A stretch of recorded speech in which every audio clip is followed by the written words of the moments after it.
Welcome to the Grumpy Guy BJJ podcast with your hosts James Wilson and Rob Eickhoff. We are here making friends and solving problems one podcast at a time.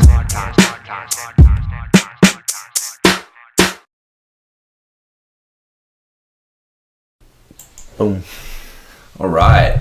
And we're back with another episode of Grumpy Guy BJJ. I'm your co-host James Wilson here with Rob Eickhoff. How's it going, Rob?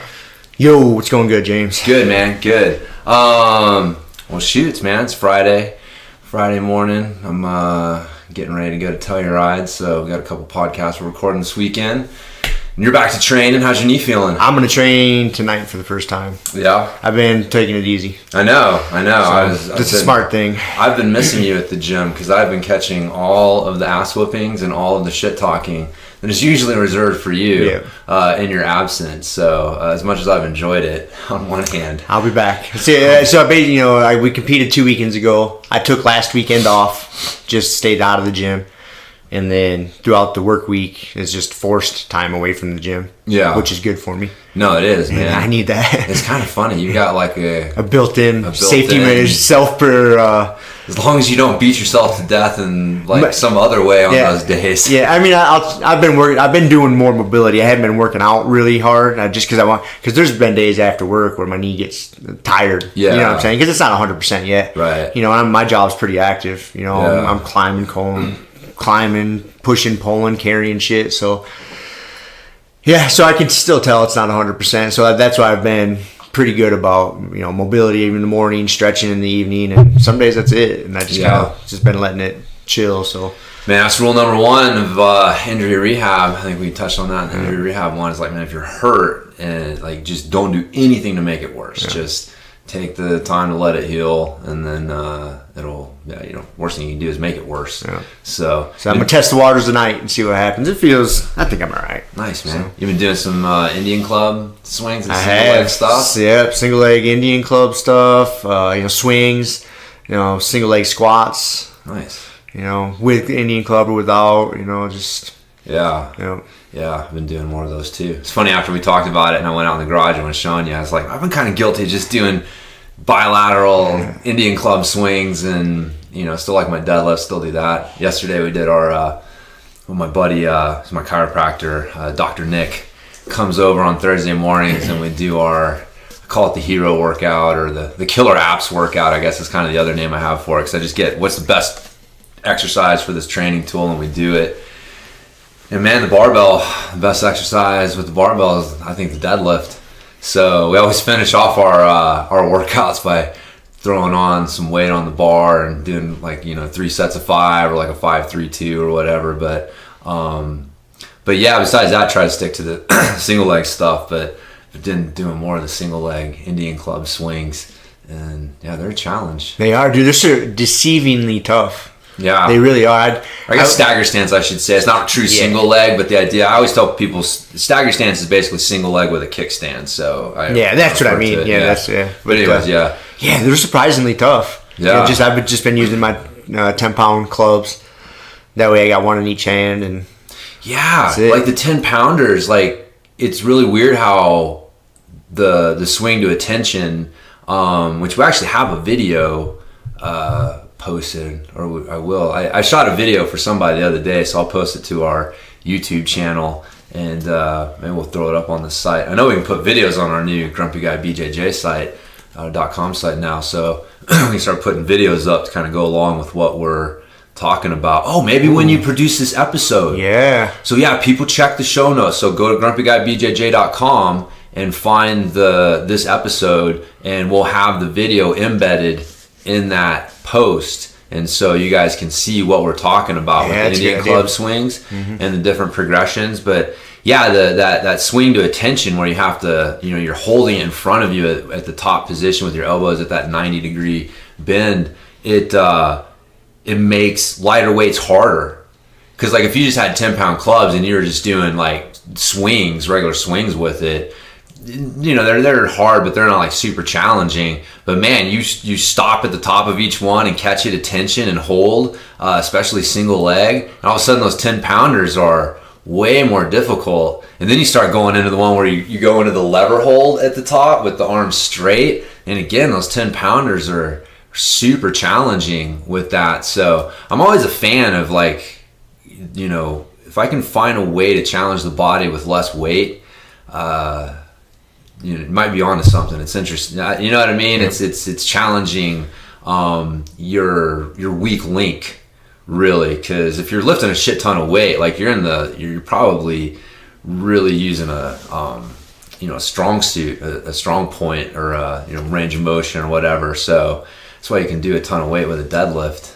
But you start getting into those weird single leg stance, trying to hold a lever hold or whatever. Or just even the what do you call it? The swing to attention. Swing to attention. Yeah. Like I was finding, you know, when you basically lock out at the top, you know, I'm really squeezing my glute and, you know, firing my quad to straighten my leg, and then to stabilize the clubs. It's not you like trying to tighten your biceps up. It's really locking in your lats and your upper back. That locks the clubs in. Holding the back, yeah. Yeah, so when you swing them up and then you tighten up your upper back, it locks them in so you don't have any of this unstable shit. So, man, that tension you have to create in through your glutes, your quad, and then your upper back. Dude, like, just a set of 10. Yeah. I was playing with it. Like, I did a couple sets of 10. I was like, oh, I'd do a 10 on with the right leg, 10 with the left leg. Yeah. And I was like, let's do a set of 20. So then I do 20 with one leg.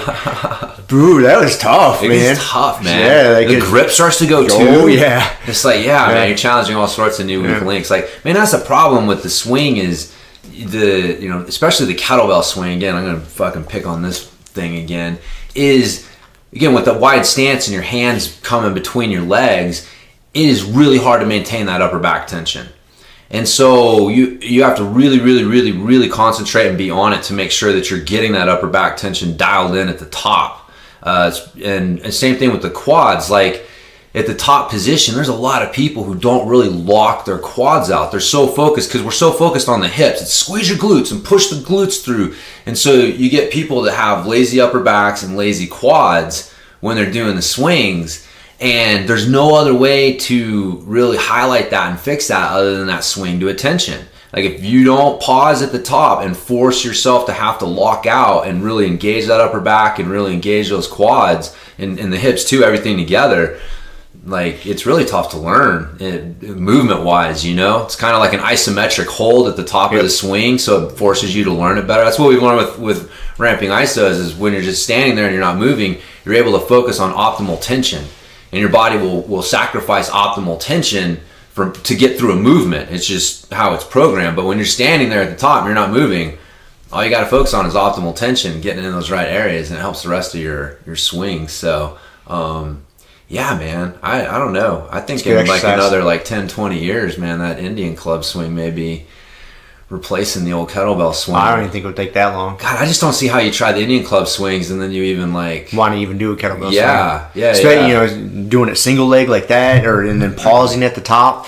Like, if you're not pausing at the top of the swing, I really feel like you are missing a big part of the benefit from it. Oh, yeah. You're blowing through that tension phase. Yeah. You know, you're just going for a rep thing. Yeah. And if you're just shooting for reps, are you exercising your body or are you exercising your ego? Yeah. Even then, like, a good swing will have that pause at the top, right? Like, it's not a perpetual motion thing. You actually have that pause at the top while the weight is moving. Coming up, and then you're catching it on the way back down. Yeah, you wait until the weight is almost at your hips before you start moving again. So a good swing will have that strong lockout at the top while the weight's moving for a second. But yeah, a lot of people, they're just perpetual motion machines. They're just up and down, up and down, up and down. There's no lockout at the top. And that's how you end up with lazy upper back, lazy quads, and, you know, swings just don't look as good.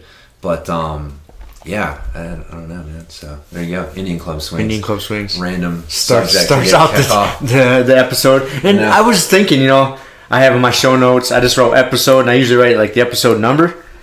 I just had to put a question mark down because we recorded so many goddamn episodes recently. That's why I stopped saying it. I even stopped saying it at the beginning of the show. I speculate this might be episode 21, but no one hold me to that. It's irrelevant. We'll get caught up. It's irrelevant to if you're listening to this and I say it's 21 and it happens to come out as 20 or 24. I think your day will go okay. Yeah, it's all right, man. I don't think anybody will be too mad at us. You're still new at this, Producer Rob. Now, by the time we get to episode 50, though, Dude, you know. That's not too far off. It's not too far off. Actually, 52 is a year. Yeah. So. That'll be here before you know it. I know, man. I don't know what the fuck we're going to talk about. But it'll be fun. It's funny. Every week we go into it and we're like, what are we going to talk about? What are we going to talk about? Dude, we're going to get to... I was thinking about this the other day because sometimes we're really like kind of scraping for like, okay, what are we talking about this week? We're gonna get to the point to where we're just like, fuck it, let's just go record. We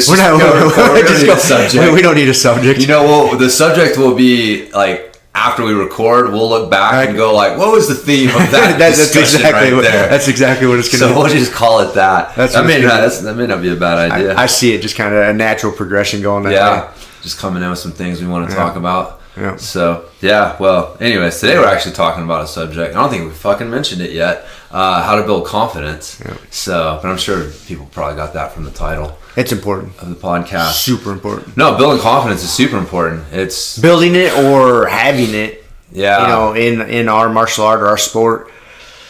Dude, it's... Yeah. I almost feel like I started doing notes on this subject the other day. And to me, it's such a no-brainer, you know, to tell you why it's important. Like, I almost feel like I'm insulting your intelligence. So, you know, we're going to cover it. Yeah. You know, for new people, you know, if you haven't wrestled or done this, you know, jiu-jitsu. But yeah, man, confidence on the mat. That's a lot of times what separates some of the real high-level dudes and then some of the not-so-high-level guys. It's just that self-belief. Yeah. We wouldn't get into it, but I started doing notes on it. I was like, dude, do I even need to talk about why it's important? I was like, yeah, maybe I do, you know? Maybe, I don't know. No, man, yeah, the mind controls everything. That's definitely some of the stuff I got in there. But, confidence is huge. I mean, I just, training with so many mountain bikers, you know, over the years, and especially high-level ones that, man, I worked with so many, quote-unquote, next big things, and the thing that separated the guys that almost made it from the guys that made it was all mental. You know, it's not at a certain point, it's the physical stuff and the talent level and all that stuff is pretty evened out, and it's like what's going on upstairs that really makes that difference. And so it's something I got a lot of insight into, because you help people physically, but if you can't help them mentally put it together, then it doesn't work. So anyways. So before we get into that, man, I texted you yesterday when I was on my way to a Tai Chi class. Oh, that's right. Yes. So my mom had signed up for the local rec center here in Fruita and had started doing a Tai Chi class a few months ago. Then some things happened and she stopped doing it. And so I was busting her chops a little bit about like, come on, Mom, like you need to take some time for yourself. You need to get back into Tai Chi. It's really good for you. And, you know, she's reasonably active, but she doesn't have like an exercise program. And we both know like you got to do something besides you just normal everyday activities. But, so we went and I said I'd go with her to the first class just to, you know, I wanted to check it out and support her. So, anyways, it was good. I don't know if you know, but I've actually done Tai Chi before. I remember you telling me this. Yeah. It was my 1 year of college that I went to. It was I was looking at the electives, and I think like everything else, I just waited till the last minute. So all the other like ones that I wanted to take were full, and so I'm just kind of looking at what's left, and I'm like, Tai Chi. Okay. And I kind of knew what it was because I'd done some martial arts in high school. And I was like, okay, it's like 8 o'clock in the morning and we're going to meditate so I can just basically come in and fall back asleep. and it'll look like I'm just really in deep meditation. And so anyways, I didn't go into it really expecting much. But looking back, like it was actually one of those experiences that definitely changed the trajectory of my thinking and my life on some levels. And so we learned the Tai Chi form, and that's why I read some of the books like Zen and the Art of Archery and the Tao of Pooh. Have you read that one? You suggested it before. It is super good. Yeah, it explains like Taoism through Pooh Bear and how Pooh Bear was the West's greatest Taoist. But anyways, yeah. But so reading books like that, I never would have gotten exposed to stuff like that.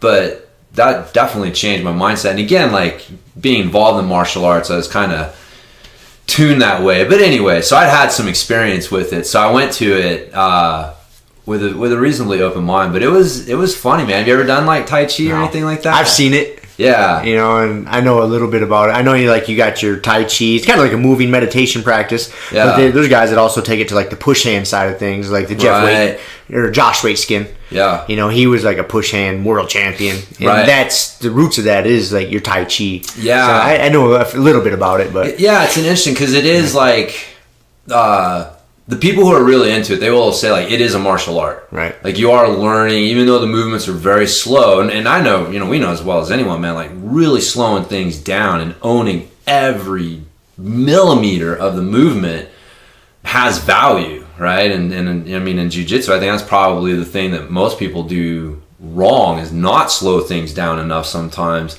You know, Tai Chi is just taking that to an extreme where, you know, they're practicing these movements and the punches and all of these things, but they're very slow. And so if you don't know what you're looking at, you don't understand kind of what they're doing, then it just looks like this, you know, just moving thing, you know, mobility thing.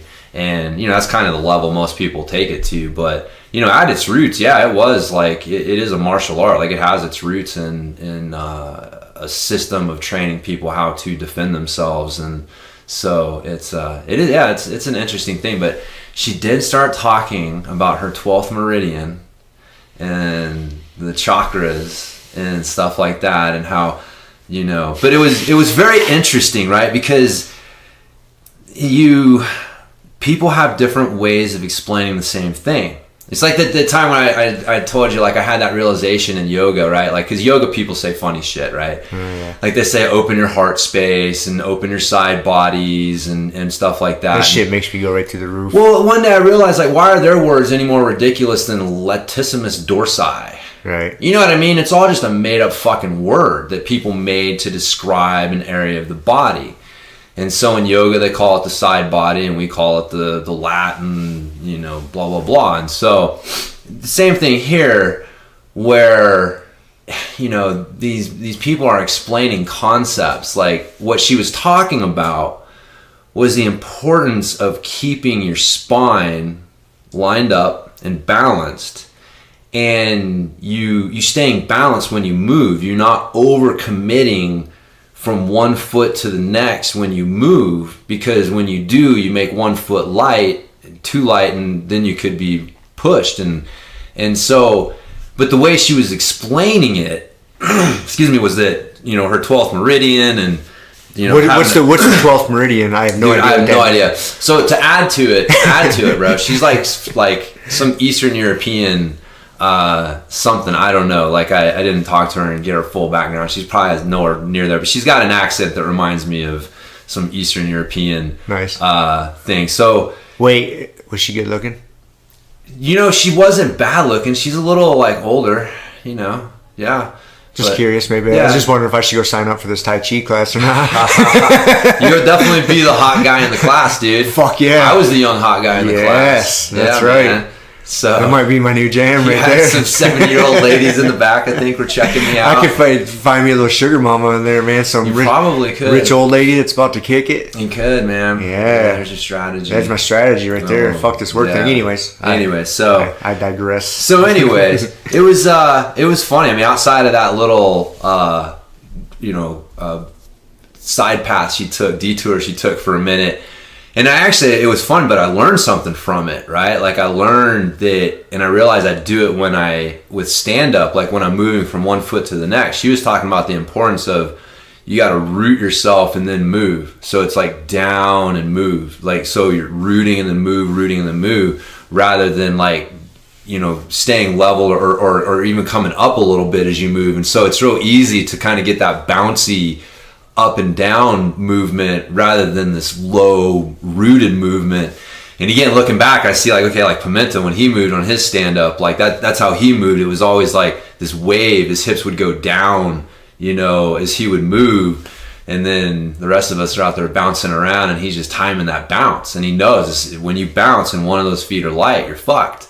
And so, but it was interesting. So I took something from the Tai Chi class in the 12th Meridian speech. But overall, man, it was pretty good. I'll go back and do it again. It was fun. It was an interesting More challenge. importantly, is your mom going to get back into it and do it again? Yeah, she's doing it. That's good. Yeah, she really enjoyed it. And gets her up and moving and doing something. Yeah. And she does, she talks about, I think it's good too for my mom to have people talking about things on a different level. Because like she did make some other, being mindful about your thoughts and quieting the monkey mind. And so, I mean, all that stuff's kind of a basic part of Tai Chi.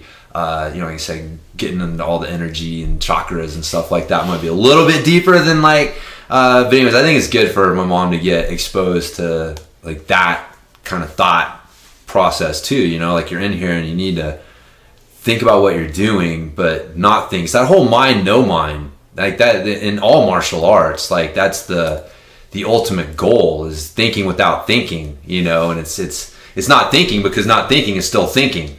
And that's the hard part is you can't explain it because if you could explain, words can't describe it because it's not, it's one of those states of mind. I mean, that's what we look for in jiu-jitsu, man, that flow where you're just like I love when you hit that place because then when you come back good. You come back out and you recognize that you were in that place. I'm always getting a little depressed because I know like my next time won't be the same. It won't be for a long time. It doesn't happen all the time. Yeah. It's not a cool place you can get to super easily. I've never done heroin, but I'm assuming it's like those heroin addicts. Like the first time they do heroin, and then they always call it chasing the dragon. They're always just trying to get back to that first time, and they never get back to it. It's kind of the same thing, man. First time you get into that zone, you're like, wow. Right. That's what people mean when they talk about getting in the zone. Yeah, but unlike heroin, I think that you can train yourself to get to actually get it more often and like you can enhance that that flow state. And I mean that's kind of like part of where confidence comes in. I mean, just bring it back to what we're going to be talking about later, but that the more confident you are, the more easy it is for you to enter that flow state. And so I think there are some things you can do to manipulate that, whereas heroin, there's a lot of things. Well, you can't catch that dragon, buddy. So it's elusive. It is elusive, but the flow state though, you can manipulate it a little bit. Then Stephen Kotler talked about that in his book. Was it Chasing Fire? Was it The Rise of Superman? Rise of Superman. He wrote Chasing Fire was another one, or Catching Fire or some shit. I don't know, but The Rise of Superman. He talked about that, and he kind of gave you a lot of examples, different things you can do to, help. Get you into that flow state. I remember an example he would give is, he was talking about like extreme skiers. Like they're about to do this run that is just like death if you screw up. Right. But at the beginning of that run, they would hit a little jump and do like a flip or a 360 or something just to activate that flow state. Oh yeah. They just they throw the danger level up just something they're confident in, but something enough to get them in tune. And then they're good, So he talked about that. I'm sure you probably experienced that skiing. I know I experienced that riding bikes, man. Like the hardest things to hit were the single big moves where it's just you just drop. You didn't have time to get into that. Yeah, it's just I call it the hell or high water moment. Where it's like you're going come hell or high water. Like you have to commit because under committing will get you fucked. It's like it's so dangerous to undercook it, man, and half-ass it so you have to commit. And it's a state of mind. It's a flow state. Like it's fun, man. That's the thing. Like with mountain biking, I will say, like I achieved singular moments that you just can't achieve with jiu-jitsu because jiu-jitsu is a more sustained thing. Whereas like mountain biking, there would be these very distinct instances where it was like death or fucking honor. Right. Yeah, man. Do or die. Like serious physical consequences if you fucked up. And, I know there's consequences to jiu-jitsu, but, we all know that if I tap, you're going to let go, and odds are I'm not going to get seriously maimed. It takes a fucking serious, weird thing to have something happen like that in jiu-jitsu. So, in the back of your mind, you're not like really fighting for your life. Whereas like, man, when you're hitting that big ass jump skiing or mountain biking or whatever it is, and Like, dude, the mountain don't give a fuck. Nope. Don't give a fuck about me, man. It'll take my life and just keep on going. Like, you know, like I was never here. And so you have to enter a state of mind. And it's like that, that free climber, Alex. Ohano or Hano. Yeah, whatever. Like yeah. You know, and they're talking to him and it's like, dude, he doesn't see what he does as crazy because, you know, he's just taking it to that point of being able to enter that state of mind. So you can't just go there, right? Like you see someone doing that, and if you've never experienced that yourself, or you're not on that pathway, and so you understand, like, yeah, that like I've seen glimpses, and it gets bigger. It's like anything else. It's like as your confidence grows, and as your confidence grows, your view of the world changes, right? Like when you first started, like from, you know, again, going back to mountain biking, when I first started riding, you know, a 10-foot gap jump was like, what the fuck, dude? That's like crazy, you know. And then when I built myself up to hitting 40-footers and stuff, I'm looking at 10-footers like, yeah, that's fine, yeah, okay. Like, it was nothing. It changed my perspective. It fucked up my perspective in some ways, right? But it's interesting because it does. Your perspective changes as you experience those moments, and you know that confidence grows, and you're able to like expand it out. So, but anyways, I will say like that's the one thing that mountain biking I think gives me that jiu-jitsu can't, and it's probably like the reason I'll still like I keep riding, is just those moments where you're like, woo, buddy, like something would have gone wrong there, like I would have gotten fucked up, you know, and you just laugh about it, keep going on. That's why I still snowboard. You know, I got away from it this year, and thankfully, because we didn't get shit for snow out here in the mountains. But yeah, man, I'll always do it, you know, just because there's something there's something else there. That risk factor, man, just adds a layer of color to it. Yeah. That, again, man, this is not obviously taking nothing away from jiu-jitsu. Like, I think jiu-jitsu is the fucking best. If I had to choose one, obviously jiu-jitsu would be the one. But there's other cool shit to do out there. There's some other cool shit to do, and like I said, like experiencing that moment where like death is a real reality, man. Death is a real reality, or like being seriously fucking maimed is a real reality. And being able to tune that out and enjoy that moment. And yeah, there's a good book called The Rock Climber's Way. Is that what it is? God damn it, I'm gonna have to look that up. It's anyways, it's a book on rock climbing and the mental confidence. That just kind of ties in and be a good book for people if I can remember the goddamn title. But he talks about that, like when you're in that moment and you're wanting to run, you know, you're wanting to panic, realizing like, you know, you want to be here. Like, you know, this, you put yourself here. You've asked to be in this position. So enjoy it and get what you can out of it instead of going the other way and freaking out and panicking. And because that's when shit goes wrong. And so, you know, that's what that Alex Honnold guy's got down pat, is he can just focus on that 3 feet in front of him. And that's all he is focused on. So, yeah, I saw a badass clip on Facebook or something the other day. Is a snowboarder. He's got like a GoPro on. Yeah, and you see him. He's taking off down this pretty gnarly line, dude. Like it's steep, and he's going, and he starts cutting over to his right, and he's going, and all of a sudden he gets over. Like the name of the clip was like, when you get into something too steep. I mean, dude, he cut over and he got onto this ridge, so to speak. I mean, and this fucking thing was straight down. And you hear him talking. He's like, dude, and he started just talking to himself. Oh. And I mean, he had to stop for a second. And he's like, wow. He's like, but you know, he had that moment right there where it was either panic and maybe death, or if not, seriously hurt, or okay, this is the situation I got myself into. Let's find a solution. Yes. And dude, it was like straight down, and he got his way out. Yeah. But you know, like, dude, you know, if like I've skied in some gnarly stuff, like hiked up, yes, and you know, and I've got myself in this, you know, similar situation, not quite that extreme, right? Yeah. And just I could just like sympathize. Like he just went a little too far to the right, and it was just like, oh fuck. Yeah. Because like, dude, if he would have fell, I mean, it would have been a free fall for, you know, I don't know how, like 80, 100 feet, and like, you're not gonna get out of that. No, man. And where like you could see where he was, like he ain't getting down off the mountain like that. They're gonna have to find a helicopter and, you know, all kinds of shit. But he made it down. I was just like, whew.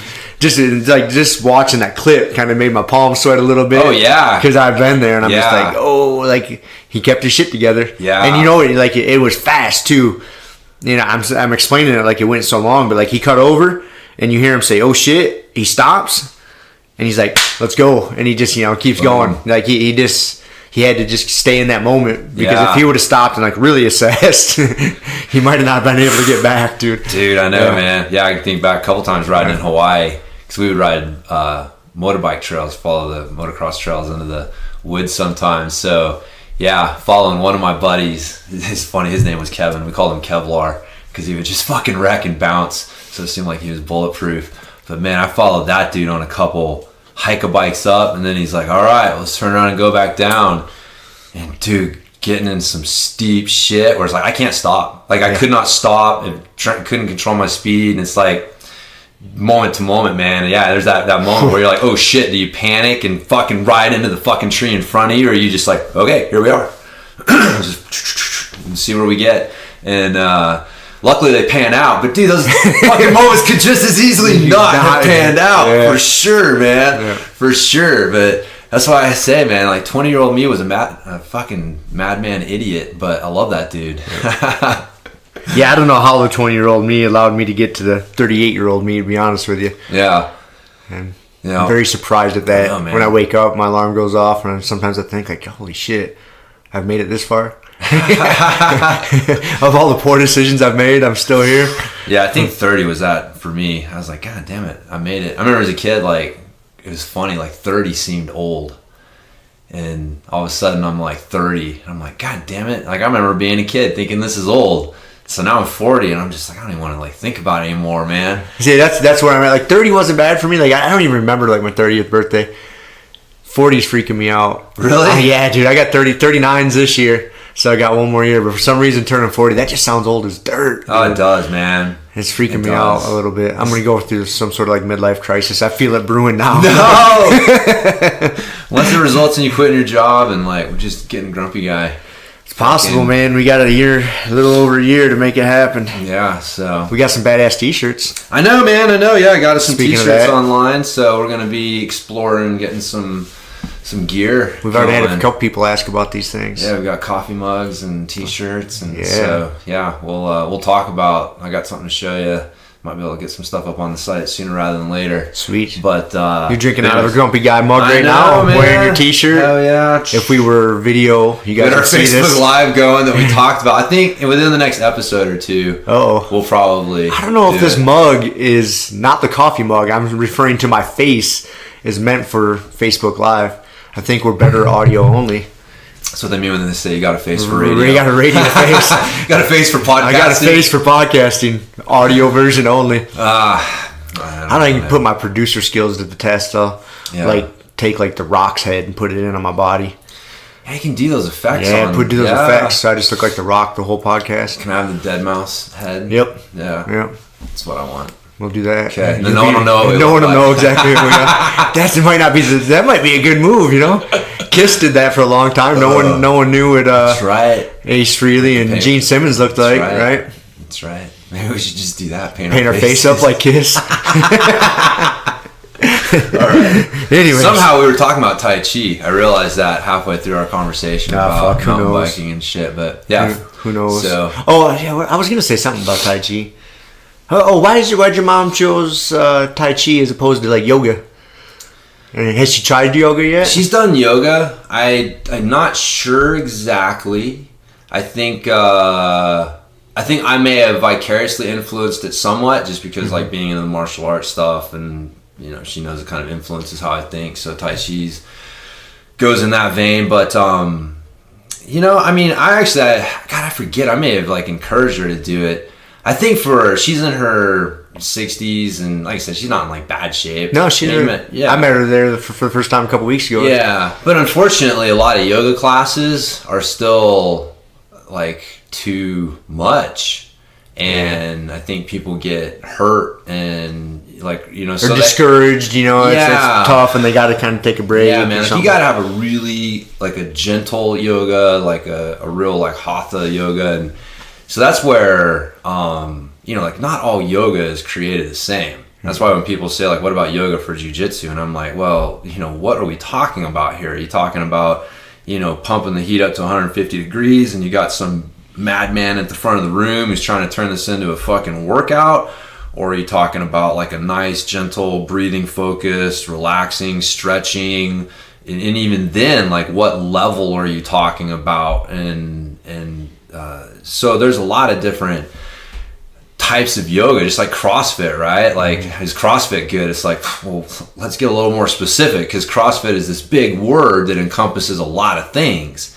And so I think that yoga can be really good, but you just have to make sure you find a class that is actually focused on, I think for the jiu-jitsu guy, again, we've talked about like the concept of things that add tension versus helping, take tension away out of the system to help maintain a balance. And yoga should be one of those things that helps to relieve and take tension and stress out of the system, not add it to it. And so that's where, if you go to a class that these hardcore people, this is all they do is yoga. So they're trying to turn it into their workout, right? It's like CrossFitters, like yoga is their sport. And so if you get caught up trying to train like someone whose yoga is their sport, you can get fucking in trouble. And so, but Tai Chi is generally, it's across the board pretty gentle. And yeah, movement. So I think it's a good spot for her to start. That's kind of what I encourage her, like, get started with that, and then look into the gentle yoga class. But so it's awesome. Yeah, I wish I could get my mom or dad to do something like that. Yeah, get my folks just to walk around the block is a goddamn challenge. Yeah, man, it helps for sure. Just doing something for the mind and the body makes a difference. So I agree. I know, man. What else you got? That's all I do. I didn't have much for show notes, man. Pre-show I did for. I guess I did some. Reading the Jordan Peterson book, The 12 Rules for Life. Yeah, dude, such a good book. Where are you at on that one? What chapter are you on? Chapter 5. I think I started this morning. One? The kids one. You read that one already? Chapter 4 was the compare yourself to who you were yesterday, not who someone else is today. Yeah. God, what is the rule for chapter 5? It's don't let your kids do things that make you dislike them. Is that what number 5 is? Yeah. I wrote it down in my other notes, but that's a good one. There was a quote in chapter 4 that I wrote down this morning, man. You could mine that thing for days. I know. Dude. I'm reading it again because I just want to be able to understand it and articulate some of the concepts better. But yeah, it's cool. I like reading that book because I've listened to so many of his lectures and interviews and his podcast that, like, there's certain things in there that I can totally, like, hear his voice reading it to me. He's just got certain. Yeah. He does. He has a certain way of talking and his speech pattern. Yeah. And so, it comes across in his writing for sure. Yeah, it definitely comes across in his writing. I like that because I've listened to so much of it. But anyways, the one of the quotes I liked is, you cannot aim yourself at anything if you are completely undisciplined and untutored. Yes. Dude, I highlighted that too. Yeah, that was I highlighted good, that one. I read that yesterday morning, I think, and I wrote it down, and I was like, damn. Yeah, that's good. That is a good one. Yeah. But I mean, going along with that is the quote, man, I use a lot now, which is that what you aim at determines what you see. Yep. That was from the same chapter. He's talking about that in the context. He's talking about it's very important to know what you're aiming at and why you're aiming at it. Because if you're aiming at the wrong things, you're going to see the wrong things and get the wrong results. And so a lot of times when when reality's trying to tell you something the results aren't panning out the way that you're looking for them, maybe you're aiming at the wrong thing. And you're not, and once you switch your aim, then all of a sudden you start seeing things differently, you start seeing different opportunities. But, like that quote says, like, you can't aim if you're completely undisciplined and untutored. Like, so that's where reading comes in. Again, we talked about, like, I just don't understand how you get by without reading. Like, that, you talk about untutored. Like, if you don't read, like, you are fucking untutored, man. So learning from books, learning from other smart people, is a big part of it. And so, and again, just having discipline, which I'm sure a lot of people listen to this podcast are into Jocko and the extreme ownership and, discipline equals freedom. So, that's a concept that, I think a lot of people are familiar with, but it definitely, you have to have those two things to switch your aim. and what you aim at is fucking so important. I mean, dude, with jiu-jitsu, like that little neon belly escape thing that Pimenta showed me, where I'm scraping the knee along the ground and either trying to come underneath the shin or catch the inside of the hip and get the space. Like now I'm aiming, like what I'm aiming at is different, and it has completely changed what I see when I'm defending, when I'm in bottom side control. Like, I mean, it's crazy now. Like, I feel like I was completely looking at shit wrong. All these years, 5+ years of doing jiu-jitsu, and I didn't know what the fuck I was doing down there. I was looking at all the wrong shit, fighting all the wrong battles. And now all of a sudden I'm like, oh, like my aim changed, so now everything that I'm seeing changes, and it's a different game now for me. So, but yeah, dude, that's huge. You know, you glossed over it, but yeah, you can apply that to jiu-jitsu so well. What you're aiming at is going to change what you see. You know, what technique you're trying to hit or what principle you're trying to apply to get to this technique. It's going to change what you see. Yeah. And then if you run into a roadblock there, just change your aim, and then you're going to see different things. You know, and that, and then you get good at jiu-jitsu, and you're aiming here, but you're subconsciously aiming here. You know, so you're trying to maybe force this or see this, and then all of a sudden this pops up. You're like, oh, I saw that. You know. Yeah. But speaking of Pimenta, did you see that match he posted? I didn't. He went. He was in the super heavyweight. Yeah, the ultra heavy, super ultra heavy at the London Open, right? And he won.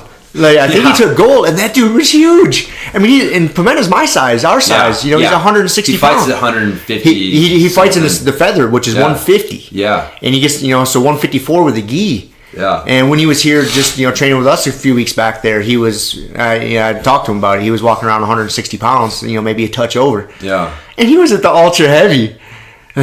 Dude, I don't know what I gotta ask. I don't know why he signed up for that division. Maybe there wasn't enough people in his division, and he wanted some matches. Or I think that madman just thought it'd be a good warm up. What's he like the week after? What did he have? It was a big tournament. Well, Pans is going on right now, right? Is it? Yeah. I forget. Kevin told me he was like. Maybe basically he was warming up for this other big tournament, and so, I mean, I don't know what kind of turnout there was at like the London Open. So it's not a huge tournament. So I don't know if there's a bunch of competition for him there. Nick, man, he said when he went and trained at the GF team in Brazil. He said Pimenta just does that to everyone. Like he shows up and he just runs through everyone. He does the same thing. Like there is, he did to that giant dude what he does to all of us in the gym. Yeah. Like you could tell he was a little hesitant, because the dude was big, was trying to take him down, but I forget how he took him down. But man, he ultimately just passed, mounted. I think he cross choked him. I can't remember. But just like what we see and what we like, I was like, oh, I know how that guy feels, and that guy's. Dude, 80 more pounds than I am. Well, you remember when Daniel, old Daniel came with him? Oh, yeah. And I think that was a big dude. What did he weigh, 220? He's a big dude. He's a big dude. And Pimenta was just, he did the same shit to him that he was doing to us. And it doesn't look any different, which is so crazy. No. He doesn't have to speed it up. He doesn't have to get all crazy. It looks the same. Yeah. When he's murdering you or murdering me, or when he murdered that 240-pound fly, like it looks the same. And I'm like, Jesus Christ. Yeah. Like that dude's something special. No, yeah. Good Lord. Sure. For sure. You forget, like, you always kind of discount the people closest to you as not being that special. When someone, like we've talked about it before, like when you travel into a new town and put on a seminar. Right, yeah. You go one town away, you're not a town expert. Yeah, people are like, oh, this guy's an expert. He flew in, and he's putting on the seminar. This is great. But when he's right next door, you're like, oh, fuck this guy. Yeah. It's kind of, you get to that point. Like, someone that comes in you train with, they're not mystical anymore. Yeah. And you forget, like, well, that dude is a little bit mystical. No, dude, he is, for sure. Like, yeah, there's no doubt. He's one of those 1% of the 1% guys. But, yeah, that's it's kind of like, again, like going back to mountain biking. Until you see someone else do it, sometimes you got to see someone else show you what's possible. The whole 4-minute mile thing. Yeah. As soon as he did it, all of a sudden, all these other people were doing it. So it's like having that person who can show you what's possible. Man, that just helps your jiu-jitsu game vicariously, because like your brain, it's like, okay, well, he can do that. Like, so it's possible on some level. So it's no, that dude's. I couldn't believe, because I saw the match somehow, and then I was like, dude, that guy looks really big. And they list the weight and what division it was he was fighting in, and I didn't read it. The first time I saw the match, I was like, why does that dude look so big? And I was like, why is Pimenta approaching the match this way? Because he was approaching a little bit different than I had seen him ever in any of his other matches. And I was like, whatever, and just went about my day. And then I watched it again, and I saw it. I was like, that dude is really big. This is like the super ultra heavy division. I was like, oh, this makes a little more sense. Yeah. But yeah, man. I mean, that's what. And again, nothing special either. Like, I mean, his jiu-jitsu it's very basic, but it is just aggressive, perfect application of the basics, man. Nothing fancy. No. He is knee cut passing, knee on belly, mount, cross choke. I mean, that's like, there's variations on that theme depending upon how hard people want to defend one specific thing, but that's it. That's in essence. That's it. Yeah, takedown, pass, knee on belly, mount, cross choke. Tap, reset, try it again. Yeah, exactly. That's it. And so, but yeah, I think that's what's cool too, is seeing like, that's everybody knows what's happening, and we talked about before, it's like he's not beating anybody based on trickery. No. There's no parlor tricks going on here. He's not going in the lab and coming up with some tricky thing and coming out and using it on people that don't know what's going on. I appreciate that so much more than some bullshit. Like, just that fact that, like, hey, because he could just tell everybody, hey, this is what I'm doing. Go ahead and watch all my matches. I'm still going to do it to you. Oh, yeah. I don't care. Yeah. Yep. No. That's beauty. It is, man. That, to me, that's beauty. Like, fuck all the part of the tricks. Level of jiu-jitsu. I love that, man. Yeah.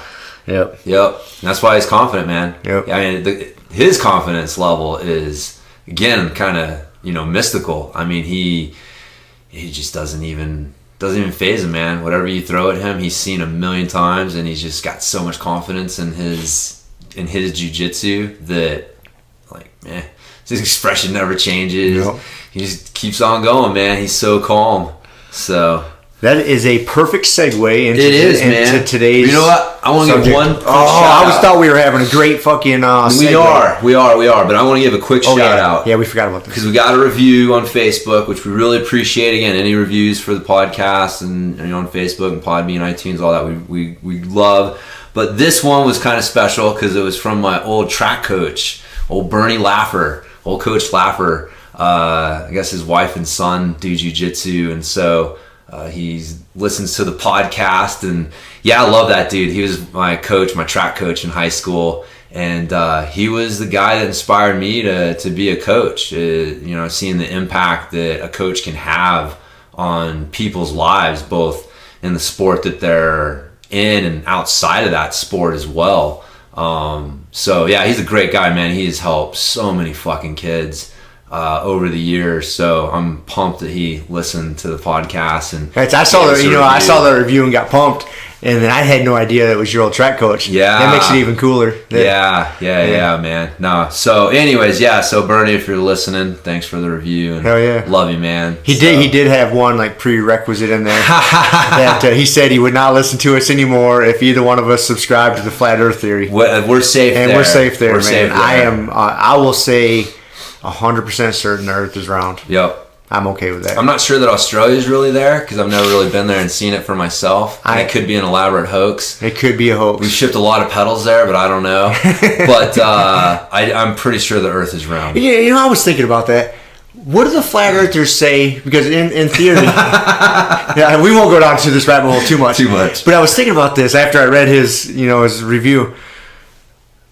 Like, why can't you see, like, the moon is super far away, right? I don't know how fucking far the moon is, but you can see it. Yeah. We're on Earth, you can see it. Yeah. So on that same line of thinking, why can't I see, like, fucking Mount Everest or something, right? If I had a good enough telescope, I should just be able to see straight across and see it, correct?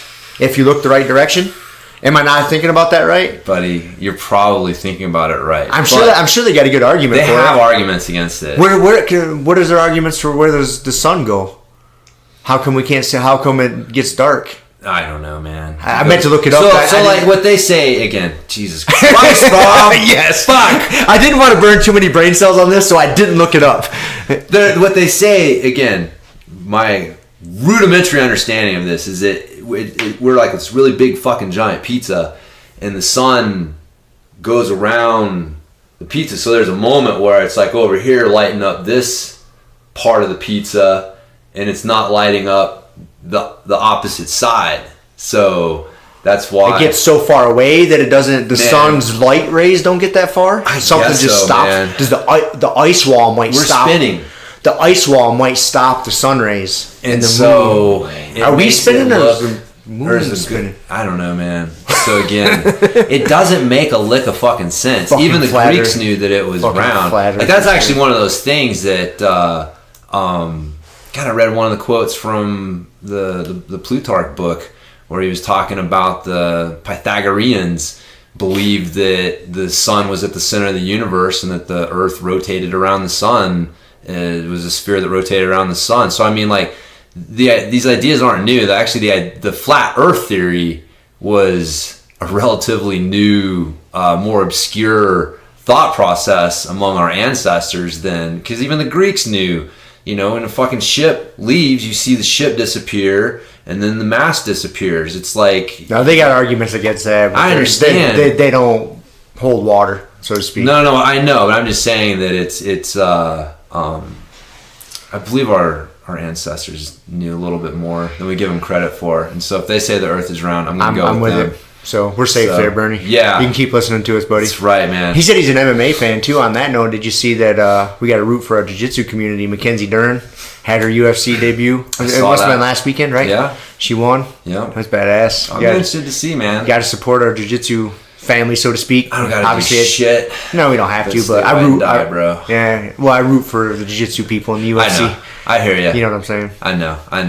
I'm curious. I hope she does well. So do I. I'm interested though, because I don't know. I mean, you know, let's admit it. She's not a bad looking girl, and being not a bad looking girl can get you some opportunities that might not be open to other people. Yep. And so I hope that's not what's going on. I hope she really is that good and is well, she's that good at jiu-jitsu for sure. No, I know she's that good at jiu-jitsu. There's no doubt in my mind there. Whether, you know, her striking is still, I mean, it's good. I mean, she's fighting at, you know, the highest level. Yep. There's a few things there. Man, the talent pool for women's MMA, it's growing. Yeah. But it's not like the guys is yet. Yeah. So the barrier to entry is a little bit lower. Yeah. But you know his first fight was... I don't care. But she's had 5 MMA fights in a smaller organization. This is number 6. But I mean, you know how this goes. I mean, let's not pretend that it's like, hey, let's find the fucking. It's like boxing, right? Yeah. Like you want to bring people up and present a level of competition that's going to challenge them, but you're pretty fucking sure that they can win. And so you're building that up. So that's why I'm like, you know, her UFC debut, cool. What I'll be interested to see is how she's doing in like 2 or 3 fights when it's like, okay, look, we can't, I don't want to use the word protect because it's, you know, but that is kind of what it is. Like, we can't protect you anymore. Now you're fighting based on rankings. Yep. And now you're going to have to take on. But that just goes to show she's got good managers because that's how it should be. That's how it should be. You shouldn't just get thrown to the wolves. You know, like that poor girl, I forget what her name was, that just fought Cyborg, the same card. Dude, they threw her in, like her UFC debut against Cyborg. Yeah. On short notice. Yeah. I understand it's an opportunity, you know, and it's a gamble. She wasn't ready for that. No. You know, and if you got a really smart manager, they're gonna. It would be tough. You know, if I tried to put myself, because I was thinking about this. The one, the girl that she won the title against, or the most recent fight. Oh, okay. The most recent fight. I think she's like the second time because I remember her first fight where she won the title. They actually had to find some last minute fill in because I mean it's a 145-pound women's division, right? And it's not. There's not that many ladies at that level, and you know Cyborg's a beast, dude. Yeah. She's tough, you know. So yeah, like I understand like trying to step up to that opportunity, but yeah, it's smarter to. You say the word protect. It's not protecting, but it's the intelligent thing to do, man. I mean, you want to make a long career of it. Yeah. You don't just want to jump in and fight the best in the world. Yeah, you know, like, I don't use that word protect in a derogatory manner. Right. I know what you mean. It's just, it is what if a smart manager will do that. A smart manager will put people in a position to succeed, especially early on, so that they can start to get those bigger opportunities later and be able to capitalize on them. Because again, a lot of it, again, goes back to, maybe we can use this as the tie-in to talking about confidence, because confidence is a big factor, and so you got to build the confidence of your fighter. Confidence along with their skill set and the challenges that they're facing are a big part of that. So that is a good tie-in, because that's sort of on a way different scale. Obviously, kind of what happened to me. Like, I got promoted to black belt, then I went to that first tournament a month later and just got fucking mollywopped.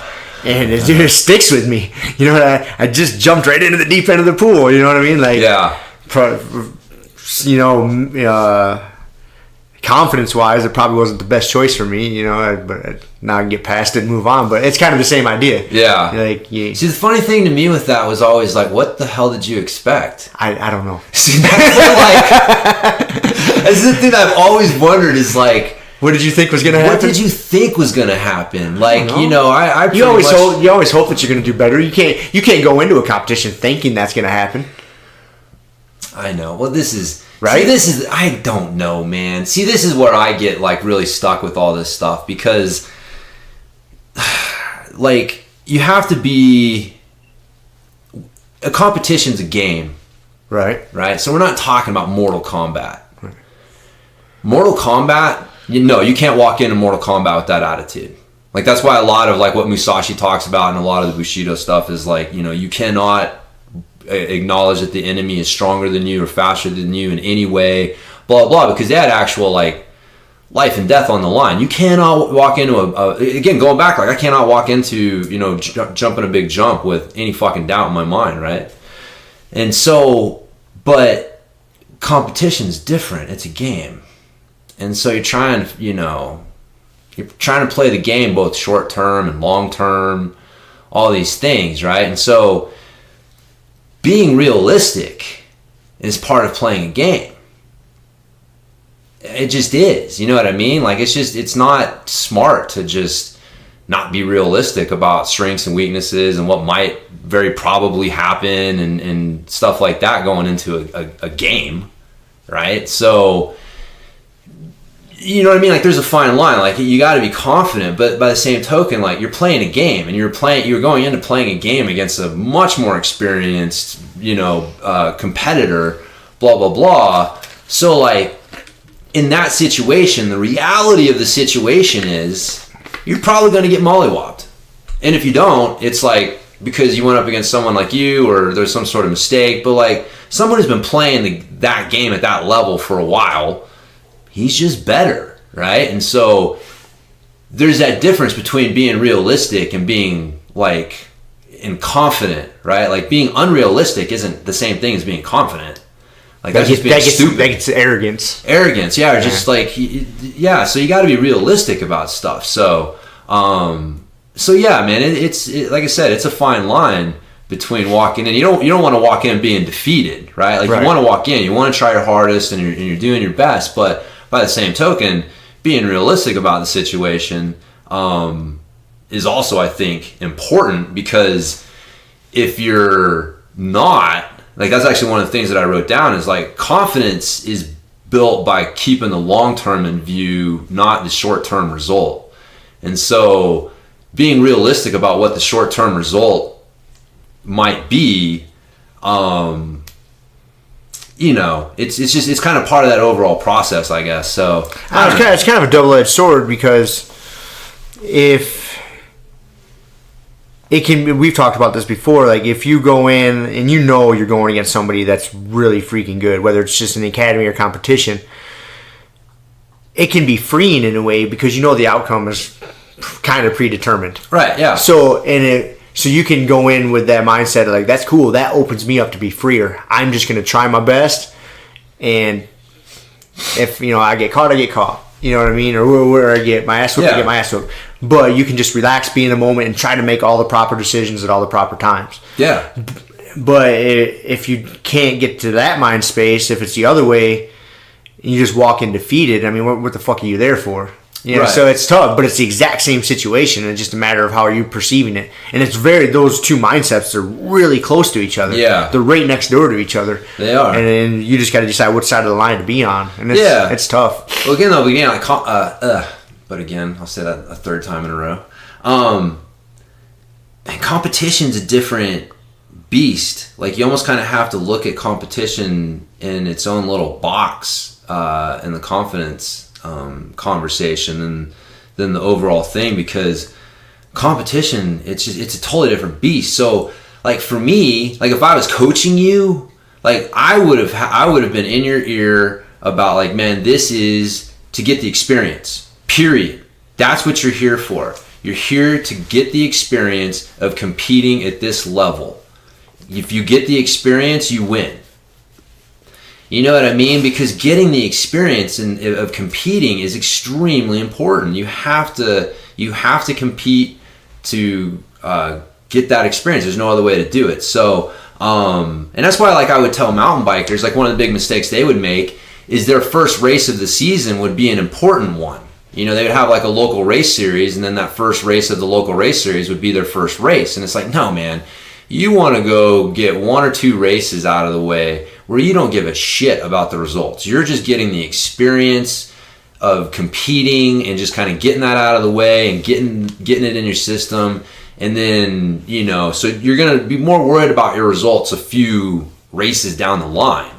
And so, like, that would have kind of been like the same approach I think like anyone should take especially when they're first promoted. The first competition at a new belt is, man, I'm just trying to get the experience of competing at this level, just seeing what it's about, seeing what I need to work on, seeing what the level's like, just getting the jitters of competing at this level out of the way a little bit, and then I'll worry about how I do a few competitions down the road kind of thing. So but yeah, so I don't know if that, so you still want to do well, but it just takes the pressure off. Like you're saying, you're free because now you're not worried about the outcome. You're worried about just gaining experience, right? So you're still going out there and you're trying hard. You're not trying to lose. You're not like giving in, but you're just viewing your experience through a different lens, and which, you know, what you aim at determines what you see,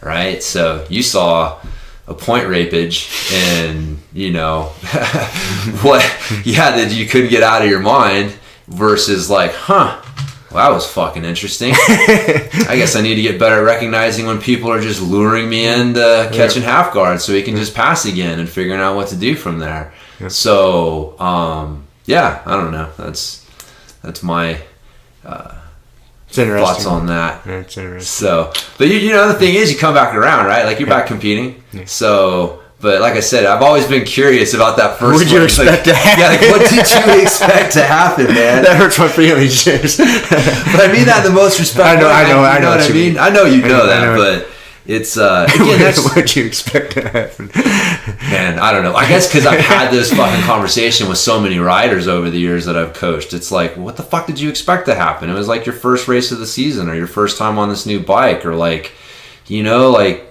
what? But you get, like, to be a competitor, like, you believe in yourself. You know what I mean? Like, and so you, no matter what, it's like that Rocky movie. You know what I'm saying? Right. Like you don't care if they put fucking Clubber Lang in front of you or Apollo Creed. You know what I mean? Like, you want to believe that you can succeed. And you don't go into, no matter what the competition, how stiff it is, you can't go into it, and in my opinion, like you say, it's different because it's a game, it's not Mortal Kombat. We're not chopping each other in half with swords. But I think about it like that. Like, I go in, like, I'm better than this motherfucker. I'm stronger, I'm faster, my jiu-jitsu's better. Like, every time I step on the mat, like, this is the thoughts that are in my head. Like, you know, I'm better looking, I'm smarter. Right. You know, all this shit. Like, totally delusional. Yeah, totally. You know, fuck this guy. You know, like, that's always, like, the headspace I get into. Like, yeah, this guy's got nothing. There's no aspect of this dude's life that's better than mine. You know, like, I think about that shit. But I don't know if that's healthy or not. But well, I think that kind of speaks to, like, a good coach's job is to fill in the opposite of what their athlete leans to. We've talked about this. Mm-hmm. Like, some people need a kick in the ass and some people need a pat on the back. Like, you need a pat on the back. Mm-hmm. Like, that's what I find myself doing a lot with you, is patting you on the back. Like, Rob, it's okay. Like, you're being a little too hard on yourself. And that's because, like, that is your mindset. Like, you know, fuck this guy. You know, and not from a bad space, right. Like you enter that headspace of like, I am not going to acknowledge that this guy can beat me in any way, shape, or form. And then when that doesn't work out, it can be my little house of cards comes shattering, right? Crumbling down. And so then you need someone coming in saying, look, buddy, you know, appreciate your attitude, appreciate the effort, but maybe we were looking at this a little wrong. Here's a little bit different way to look at it that will help you get more out of that than just like some self-loathing and nightmares. So, but then there's other people, like I would say, in all honesty, like I'm probably on the other end of the spectrum on some level where, like, you know, when I compete, I probably don't care enough. Like I have a really hard time getting myself caring enough to like go out there and be like, I'm fucking this dude up no matter what. And I don't know what it is. You know, part of it I think is just like, you know, mountain biking, you know, burned just the way you're wired. Like I think it wired, yeah. Yeah, I think it's just the way you're wired. You know, you and I, in that aspect, you and I are just wired differently. Yeah. You know, see, I have a tough time for me, and I don't want to sound like I don't think that I'm a badass, but I have a tough time separating that. Like there's a level, there's a switch that you gets flipped.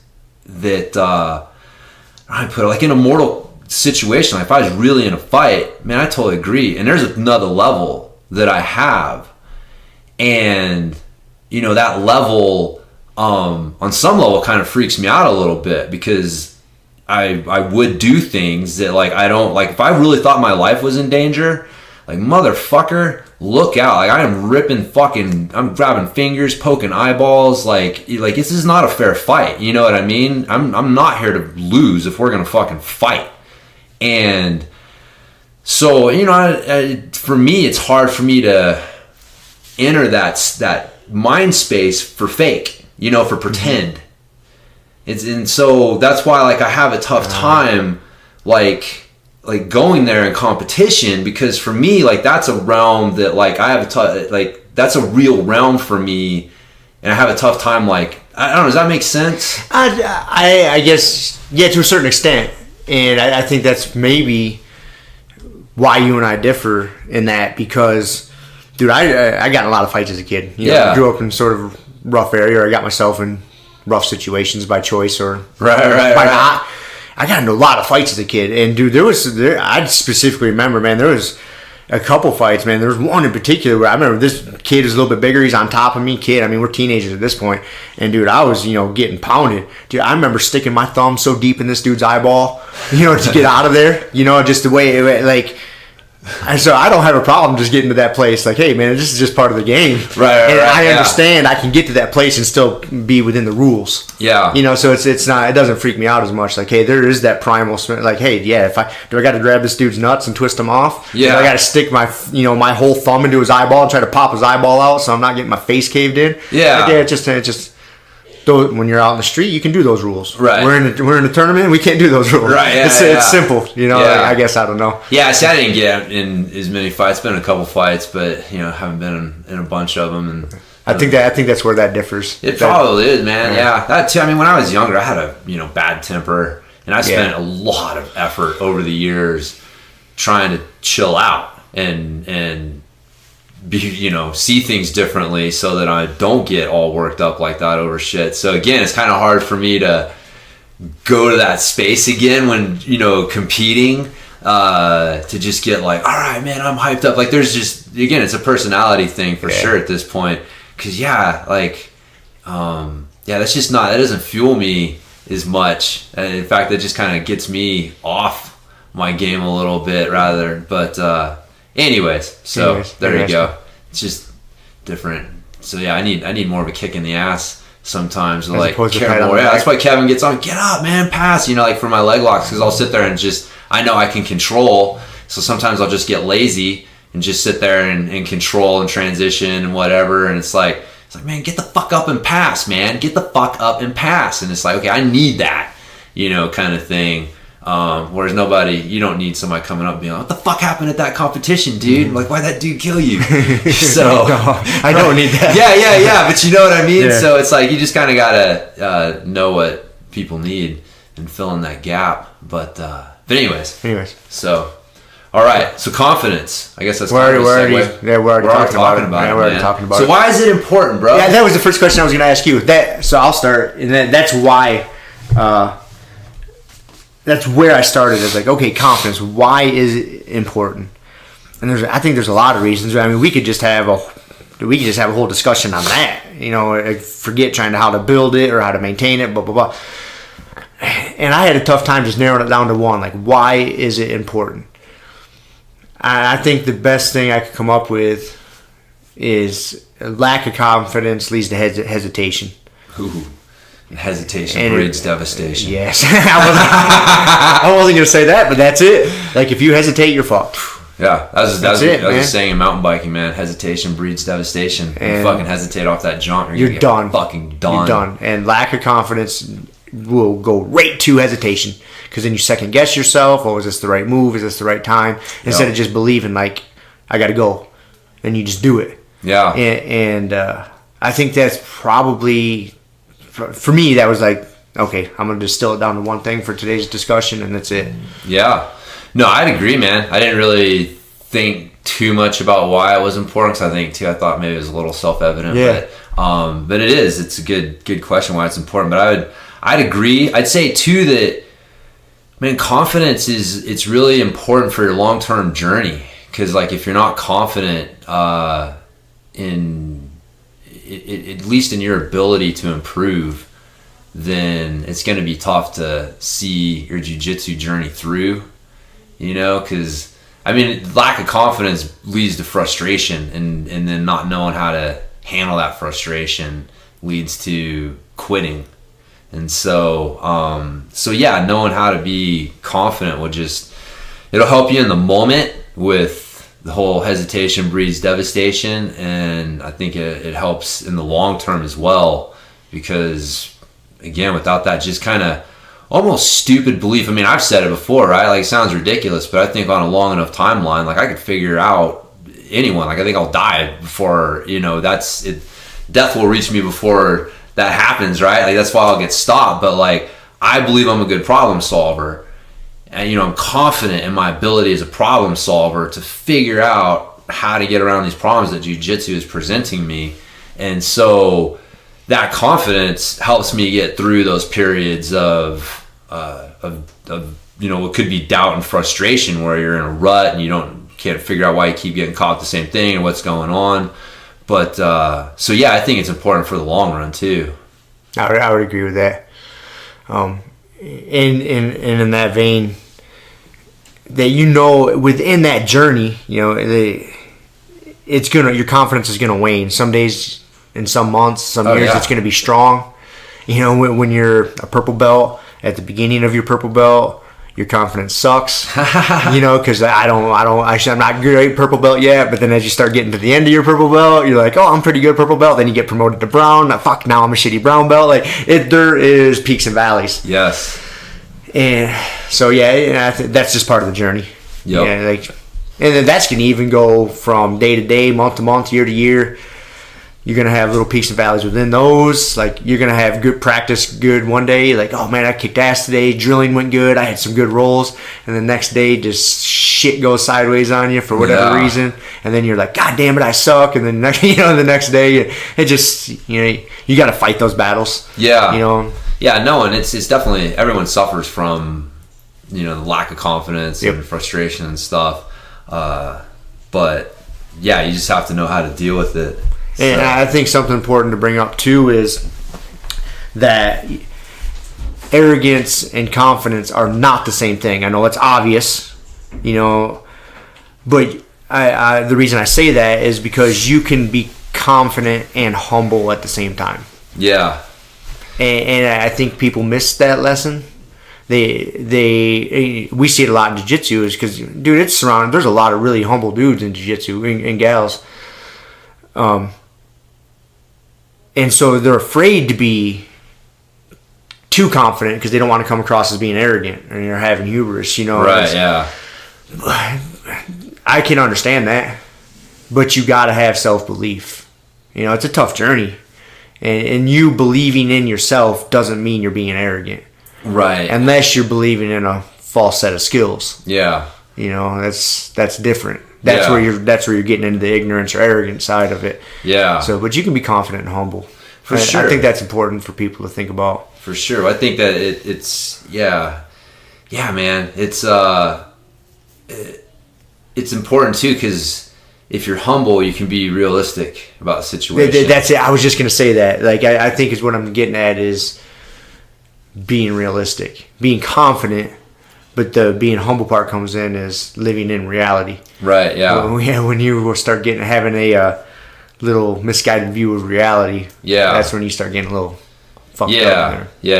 Yeah. I know. I totally agree, man. It's God, it's tough because Kevin was you're not there, so I mean he's just I'm getting all of it, fuck dude. out of you. But, I'm glad you're getting a good picture of this and what the mental torture that he fucking puts on me. You know what though? When he's done, he'll sit there and he'll talk to you about shit, you know, like, you know, at the end of the day, he wants. Oh yeah, he wants this the for best. you, on some level. So, you know, so we sit down and talk about stuff after the ass whippings, and one of the things that we were talking about was he was like, man, you're getting too confident, and you're attacking the feet and the leg locks, and you're not trying to come up to pass. And I was telling him that, man, it's really tough for me because I feel like if I come up and try to pass, you're just going to sweep me. Like, my ability to pass your guard versus your ability to sweep me, it's not even there, man. Like, it's not a fair fight. But if I've got your feet, if I've got your legs tied up, I feel like I've got a much better chance. Like, if I had to submit you, you know, and start in a position, like, well, I'm fucking starting in this Ashigurami ankle lock position all day long. That's why I have my best chance against him. And so there's this fine line, because I was telling him, like, it's tough because, you know, he's like, well, it's all in your head, right? Which it is. He went all Velocigrappler on me. Nice. Yeah, dude, it was funny. And I was like, I agree, man. It is in my head. And, you know, there is a confidence factor involved there. But it's tough because for me, like, again, being like a student of history and reading the stuff, like, Hannibal wouldn't have beat the Romans trying to pass their guard. You know what I mean? Like, he had to leg lock those motherfuckers. He had to be a little sneaky.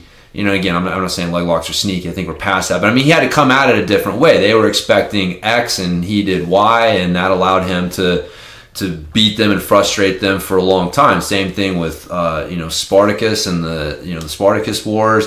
I mean, you can, you know, the Viet Cong and Vietnam. I mean, it's...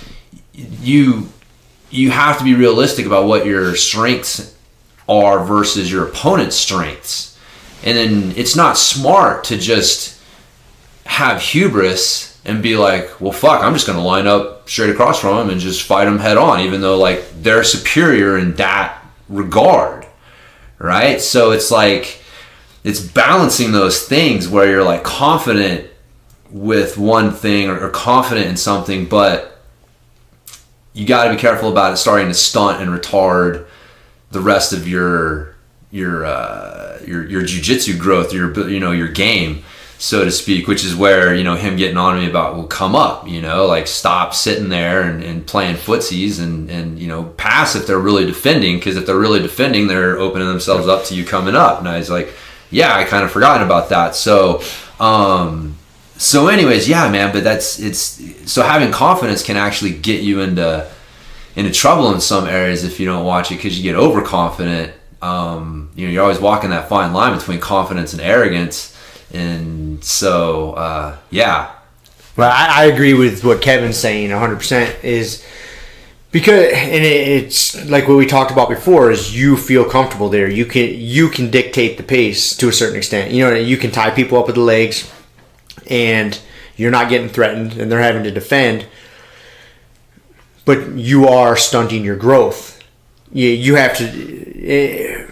It's kind of that catch-22. It depends on what you're focusing on that day at practice. Like, okay, am I trying to sharpen my leg lock sword, or am I trying to develop another part of my game? Yeah. And along with developing another part of the game, I'm going to catch an ass whooping, and it's tough because it's comfortable here. You're not getting your ass whooped, and so It is. I think it comes down to what are you focusing on at that moment. Yeah. Because if you spend too much time in the other one, you're not gonna get good at the other one. It's a periodization thing. Yeah. You know, it really is. Because there's times you want to sharpen that sword, and there's times you need to grow. Yeah, man, it's you tough, just. I see you. What are you gonna say? It's not I see you that disagreeing. I disagree. I agree, but see, the problem is passing the guard is so goddamn tough because people are throwing their feet everywhere. Mm-hmm. Well, if they're throwing their feet everywhere, the leg locks are right the fuck there. Like that's how I've ended up with this. Is like when someone's trying to pass my guard, right? Like sweeping is kind of tough, like, because you know people have got good base and they got grips, but knocking someone off balance and getting an ankle light, that's a lot easier. I can do that, and all of a sudden I'm in my single leg X position. I can sweep. Boom, I'm in my freaking EickhoffGrumpy in that hole, and so I've found myself in that position because I'm trying to let my jiu-jitsu be dictated by what's available instead of me trying to force what I think I should do on the situation. And so again, though, man, it's like it's a weird, it's a double-edged sword. I know there's a yin and a yang to it, but so I feel like, so like last night, for example, you know, I'm taking him up on it, right? So like I'm coming up and I'm trying to pass, and I'm just sitting there. I'm like, you know, okay, my passing game has probably suffered some from not, you know, doing it as much, but god damn, passing the guard against someone who is good at defending is hard. And in them doing that, they're opening up other things. And I am purposefully not, you know what I mean? Like, it's like, I look at like, if they weren't cheating, if they weren't putting their foot there and opening themselves up like that, they wouldn't be able to defend this guard pass like they are. So the only reason that they're stopping my guard pass is because they're putting their foot there and they're exposing their foot to another attack. You know what I mean? So it's like, so now I've got to like work around this fucking arbitrary roadblock that's in my way to figure out how to get around, when it's like the fucking roadblock shouldn't be there in the first place. If they knew what the fuck they were doing, they kept their feet protected. Does that make sense? Kinda. I see you being extra smart and rationalizing what you're trying to do, and you're incorrect. I'm incorrect. Yes. Okay. And is what I mean is that it seems very awkward and clunky to you to switch from the leg lock to the passing, you know, and passing. It seems like it's taking a lot of effort for you because you're not great at it right now because you're spending so much time with the leg locks. And you're going to have that period of discomfort and it's seeming like it takes more effort than it should because I didn't say you suck at it, but you know what I mean. Like, I'm not trying to be disrespectful. I know what you mean. Because you suck at it. It takes more physical effort. Right. Because you don't have a seamless transition between the lower half of the body and the upper half of the body yet. And it's just something you have to work on. And you're just defaulting back to the easier route. Because we all do that. That's the comfortable zone. That's underneath your sheets in your bed, nice, warm, and cozy, hitting the snooze alarm. That's what that is. And it's super easy to revert back to that, man. You get out of breath. You're trying to pass. You might be getting swept. Oh, man, this is fucking tough. Let's just go back to here. But then you get back to there, and people are getting privy. Their defense is good, so you just get back into this fucking leg lock battle, and you're not accomplishing, like, you're dictating, right? So you should be like, hey, oh, this guy's defense is pretty good. Oh, so let's pass. Instead of just being a dog with a bone and sitting on that. You know what I mean? Like, I'll see you do that. We've done it, you know, together training. So you'll just sit on that and sit on that instead of making them guess. Why people get so good at defending your leg lock is because they know they're not worried about you passing. Right. Yeah. It goes back and forth. Yeah, because they can just sit there and focus all their mental resources. Hey, I just got to keep my knee line safe. I just got to keep off underneath. I don't have to worry about him coming up. So like for me though, I would use passing to reset my leg lock. That's fine, but so that's what you got to be committed to it. But you got to be committed to the pass. Yeah. No, I totally. And you got to make people respect the pass. But when I hear you say you know, kind of like, you know, periodize the training, and I'm focused on passing the guard this month, and I'm just going to pass the guard. I'm going to force myself to not, you know, sit back into a leg walk if they're defending really well. And what I'm hearing is, you know, that, you know, like I said, that so I hear what you're saying. I need to come up and go to pass, but like, man, if they're just throwing their fucking leg around, or they've got, like, the worst one to me, like I did it to Trey last night, man. I finally just had a tripod ankle lock that motherfucker, because he will throw his foot in your far hip. That is like a really common defense. People will put that bottom foot in the far hip to try to block the pass, and you are just, there is a belly down ankle lock there every time. And so that's what I'm saying. Like, so I'm sitting here trying to pass his guard, and it is much harder than it needs to be, because he has his fucking foot in my hip that shouldn't be there in the first place. So I just get stubborn and just like, you know, and that's where, like, I feel like I get myself into trouble, because I feel like me doing that, me addressing that foot, trying to address that foot in a way to continue passing, opens me up and unbalances me in a way that opens up things for him. And so, I don't know, is that... So, I see what you're saying, and you got to play a slightly longer game, I think, to progress your jiu-jitsu. So, longer, I'm saying, within the match itself. Right. So, I say long in a relative short time span. Yeah. And is what I mean by that is, like, he's throwing that bottom foot, you know, on your hip. So, yeah, you know you can just snatch that up, EickhoffGrumpy, boom, belly down, break that foot. But you may not always get right to that grip. And so what will happen with you is that foot gets put on your hip, you snatch it up, you lay down, you can't finish. So then you just, you revert right back to the leg lock game. Instead of like, you snatch it up, maybe the grip was just not quite right, you can't finish. Well, fuck it, pop up, try to pass again. Yeah. Because then that guy's going to think, oh man, he almost had my ankle last time, so I'm not going to throw it there. And then fucking snatch it up. And then maybe, and so maybe you do finish. So just for you to get better at your training, just so you know, it helps you because you like leg locks. So boom, you snatch it up and finish. So the next time you start trying to pass his guard, he throws it there. You look down and recognize that I can go for the foot lock right here, but I'm not going to. But maybe you got to catch him again to make him realize, well, quit making that fucking mistake. Right. But for you to progress, you're gonna have to like, boom, throw it. If you don't finish right away, fuck it, pop up, go to pass. If he makes the same mistake, fucking... And so you're working your timing there, but you know if you're not finishing right away, don't go down that other funnel. Like, use it. Use it to make him give you what you want. Do you see what I'm saying? I see what you're saying. I have a question, though. Okay. It just kind of popped into my head. Would you also suggest that I start attacking an arm bar from guard?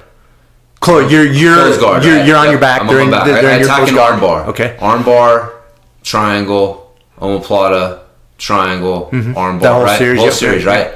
Would you suggest that if I'm really good at that series and did I get out of that funnel to sweep and come up on top? Yes, depending on what you're trying to sharpen. I'll do that because I got moves that I know that I can get to and I can end the match and I can stall it out. For example, like getting to the back and throwing that triangle in from the back. Right. And I can make that person spend fucking 4 minutes there. Well, it does it, so I will get myself. I will get myself to that position, and do it. And I know if I spend a little bit more time there, I can readjust and finish. You're in practice. Fucking let go and move on. Yeah. To get better at something else. Like you get, because you know when you get to the point in the move whether you could finish it or not. It just depends on how much effort you're going to have to put into it. Right.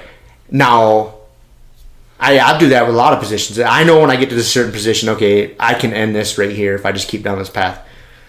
Fuck it, let's try something else. Yeah. And do I want to stroke my ego and go down the comfortable route, or do I want to try something else? Yeah. That's what it comes down to a lot of times is, I know there's a predetermined path here. I'm so good at this. I can put him into my funnel. I can catch him here. I can finish this. For you to get better, you got to stay away from that comfortable funnel. I know. But I mean, like when I'm wrestling you and Kevin, like you got to try shit with us too. That's the hard. That's what I'm talking about. Like, because it's my A game is still like not my A game at that. You know, even that is not. You know, Kevin's still fucking ankle locks the fuck out of me out of spite because I'm trying to ankle lock him. You know what I mean? So it's still not like even my best isn't able. His best at that level is still better, and that's my best, right? And so my other stuff, that gap is even bigger, and so that's why, like for me, like I was telling him, I look for, when you're passing, what I'm looking for is just trying to react, knock you a little bit off balance, and get an ankle so I can get to my single leg X, because I know that's my best chance of sweeping you and getting and changing the game or something like that. And same thing with you. Like I that's why I look for that stuff with you. But that's why, like I do change that up. That's why I was saying, like last night, like I was coming up on people. I was wrestling with. You and Kevin weren't there. Had some good hard rounds with some people, but there's definitely some guys that, like, I catch them in the foot lock and I know I can finish it, but I'm practicing coming up and trying to pass the guard. But some of these guys, like Trey, freaking Luke and Connor, like they were all there last night. I didn't get to roll with Luke, but he's notorious for this too. Like they're long limb, man. Trey's he was sticking his foot in my hip. But Connor and Luke got long legs, man, and those things come out of, nowhere. And so sometimes trying to pass their guard, Nick, Brazilian Nick is like this as well. Like passing their guard is so goddamn hard because those legs are so hard to get past. But in doing that, they open up. That's why I'm, getting those leg lock positions with those guys, because they're opening themselves up to that. So that's where I like struggle with it. Like, do I just keep forcing the issue, or do I take what they're giving me and then I guess like maybe just keep coming back up and doing it? Like that's probably the answer to my question right there. You answered your own question. Answered my own question right there. So yeah, all right. Nice. See, it's hard, man. It's hard trying to balance everything. It is. It really is, because I don't want my game to get like super one-dimensional, and I want to keep it, well-rounded. But by the same token, I think like, because with the leg lock game too, I think that I see it as a funnel. You got the leg lock, you got the ankle lock, the honey hole, and the knee bar. And those three positions, those three attacks flow together, and defending one opens up another. And so it's just like the arm bar, triangle, omoplata, that like once you understand that funnel and you're just working, like when you do it right, and I'm not doing it right, which is one of the reasons I keep going back there, because I know I still have a lot of work to do to get to the point where, man, when you get somebody in that funnel, every time they defend something, they're just getting a little deeper, little deeper, little deeper, little deeper, little deeper. And then all of a sudden, like you've caught them with one of them, whether it's the arm bar, the triangle, or the omoplata, or whatever it is. Same thing with the leg locks. Like that's kind of where I envision that funnel getting. And one of the reasons that, it may look like I'm sitting there just stalling out or whatever, but like, dude, in my mind, like I'm trying to work transitions. I'm trying to figure out, how do I transition to this and start attacking this? How are they defending this? So what are they opening up? So a lot of it is me trying to figure out what that attack funnel is and refine it, more than just sitting there.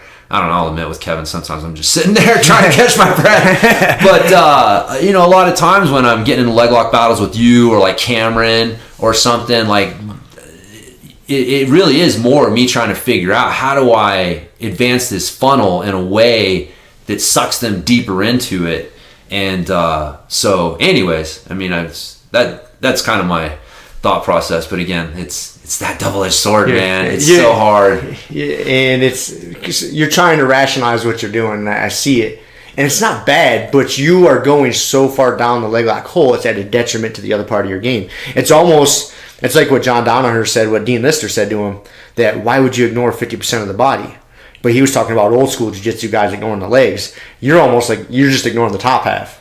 That's where you're getting. You're not ignoring the top half. I know. I got a bow and arrow choke last night. Right. I got, I still. Well, you're good at jiu-jitsu. Yeah. You know how to do all that shit. Yeah. But compared to my other tools, I'm getting that tool's getting very, very, very, very well honed. You're lasered in on it. Some other ones. You're lasered in, and you're a focused dude, so you can really focus on shit, and you're getting focused almost to a fault. And I think that's what Kevin's trying to express to you, is it's getting to be a detriment to your. Well, I'm not seeing other things. Yeah, it's my aim. Your aim. My aim is causing me to be blind to some other things. You just gotta work on this, cutting out the separation between, or the seamless flow between upper body and lower body. Yeah. When to switch the fight, like I talk about. Like, when is it advantageous for me to switch the fight?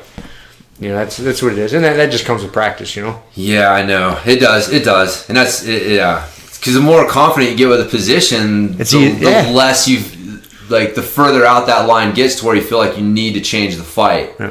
And so I think that's kind of that's where my confidence is starting to become a little bit of hubris, is that I'm becoming blind to where no, this isn't working out the way that you want it to. There's other things that are available. Fucking take them before they're gone, and then you're in a bad situation. So, I understand. I think that makes sense.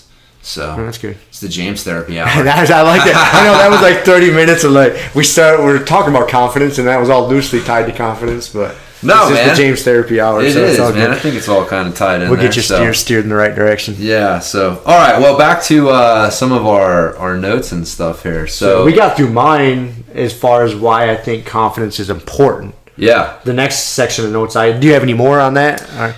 No, man, not really. I mean, I think just a Musashi quote that I've thrown out there before is that the most important thing in battle is to remain calm, and this is achieved through meditation and belief in your skills. I mean, that's belief in your skills is pretty much confidence, and so that's remaining calm in battle is intimately tied into your confidence. And so if that's the most important thing, if that's what that dude says is the most important thing, then it's kind of one of those foundational elements for that. So yeah, that's about it. That's the only thing I'd throw in there. Yeah. Cool. Yeah. So what do you got there? How'd you kind of break it down? The next section of my notes was tips on how to build confidence. Okay. And what you see? You got two sections there. Oh no, the other one was just another quote I had. Oh. This is kind of like my pre-show. Oh yeah, I do the same shit. I kind of was a little scatterbrained. I'm cheating. I got my notes hidden over here. So I basically did where I was focusing on confidence today was just the why and then some things to build it. Cool. So I'll start out real quick with something that I think a lot of people don't think about. Ironically enough, is their brain. And that your brain controls everything. Confidence, we say it's between the ears, but it literally, the brain, the chemical reactions that it produces in the body, things like that, it affects your state of mind. And so one of the things that's intimately tied into that is breathing. If your breathing is off, if you're hyperventilating and your carbon dioxide levels are elevating, if your heart rate is super high, I mean, they've studied this. It changes, a high heart rate changes your reaction time and your fine motor skills. Carbon dioxide levels raising in your blood level trigger the panicky, breathless response where you can't think. Your brain's literally shutting down all other thought processes to force you to get the carbon dioxide out and breathe, and because it feels like it's about to fucking die. And so if your breathing's off, it will affect your brain chemistry, and that brain chemistry affects your confidence level on the subconscious primal level that no amount of positive mantras and meditation and any of the other things that we talk about is going to fix. So this is one of the reasons I think meditation was such a big part of the martial arts, especially in that the meditation really is kind of a breathing exercise. They talk about focusing on your breathing.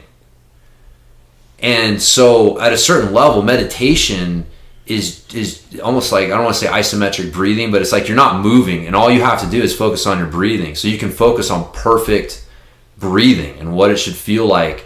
And that helps you start focusing on that, or achieving that mind no mind, the Mushin state. So again, these things are all intimately tied to your breathing. And so anyways, I think that it's one of those things that people don't really think about, that their breathing is going to be intimately tied to their confidence level, because it affects your brain on this primal hormonal level that you have to respect and you have to address, I think, first before you really can make headway in a lot of the other areas. Because, man, if you start rolling and you just start, breathing through your mouth and carbon dioxide levels start going up and heart rate level starts going up, like, you're gonna run into those, that response that your body has to those things, whether you like it or not. So, yeah, I don't know. I like that. I hadn't really thought about, obviously we've talked about how important breathing is, but as far as tying that to confidence, didn't even enter my thought process. Yeah. It makes sense. It totally makes sense. The only thing that, I don't know how this kind of it relates, but I don't know how tightly it relates, is, now fuck it, I'm gonna skip that thought. Okay. I'll skip that thought. I don't think it's time for that thought. Okay. We'll skip right that. on. Next one.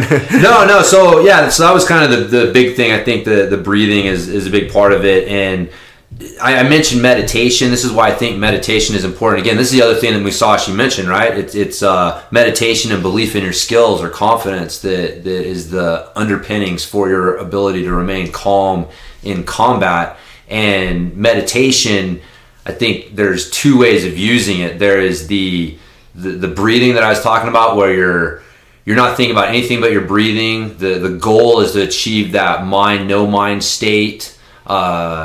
And then the other is to use your breathing to help with visualization and seeing yourself doing the things that you want to be doing.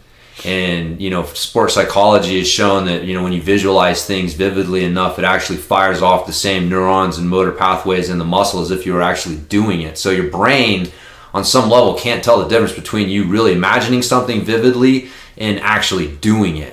And so using meditation as a way to, visualize and see these things, whether it's simply stepping on the mat for a competition, feeling confident.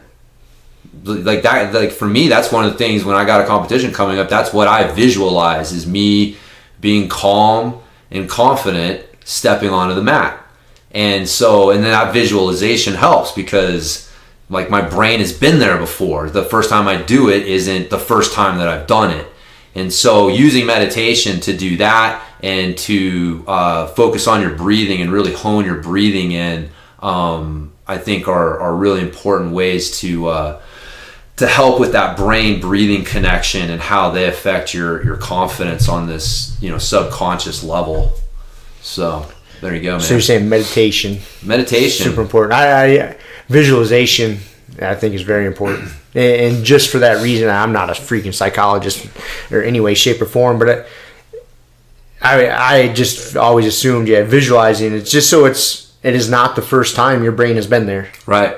And it's huge. It's huge, man. I know a big part, like when I mountain bike, like hitting something for the first time, and it was like, going up to the takeoff, knowing exactly like what rock I wanted to see and what position to, put in the right position for me to come off, and looking at the landing so that I knew, okay, when I come off, there's going to be this tree here, so there's no surprises, right? Like flashing something, showing up and doing it without ever looking at it, man, that takes a different level of balls and skills, and that's got me into fucking big trouble more than once, just trying to follow somebody and not really know what was going on.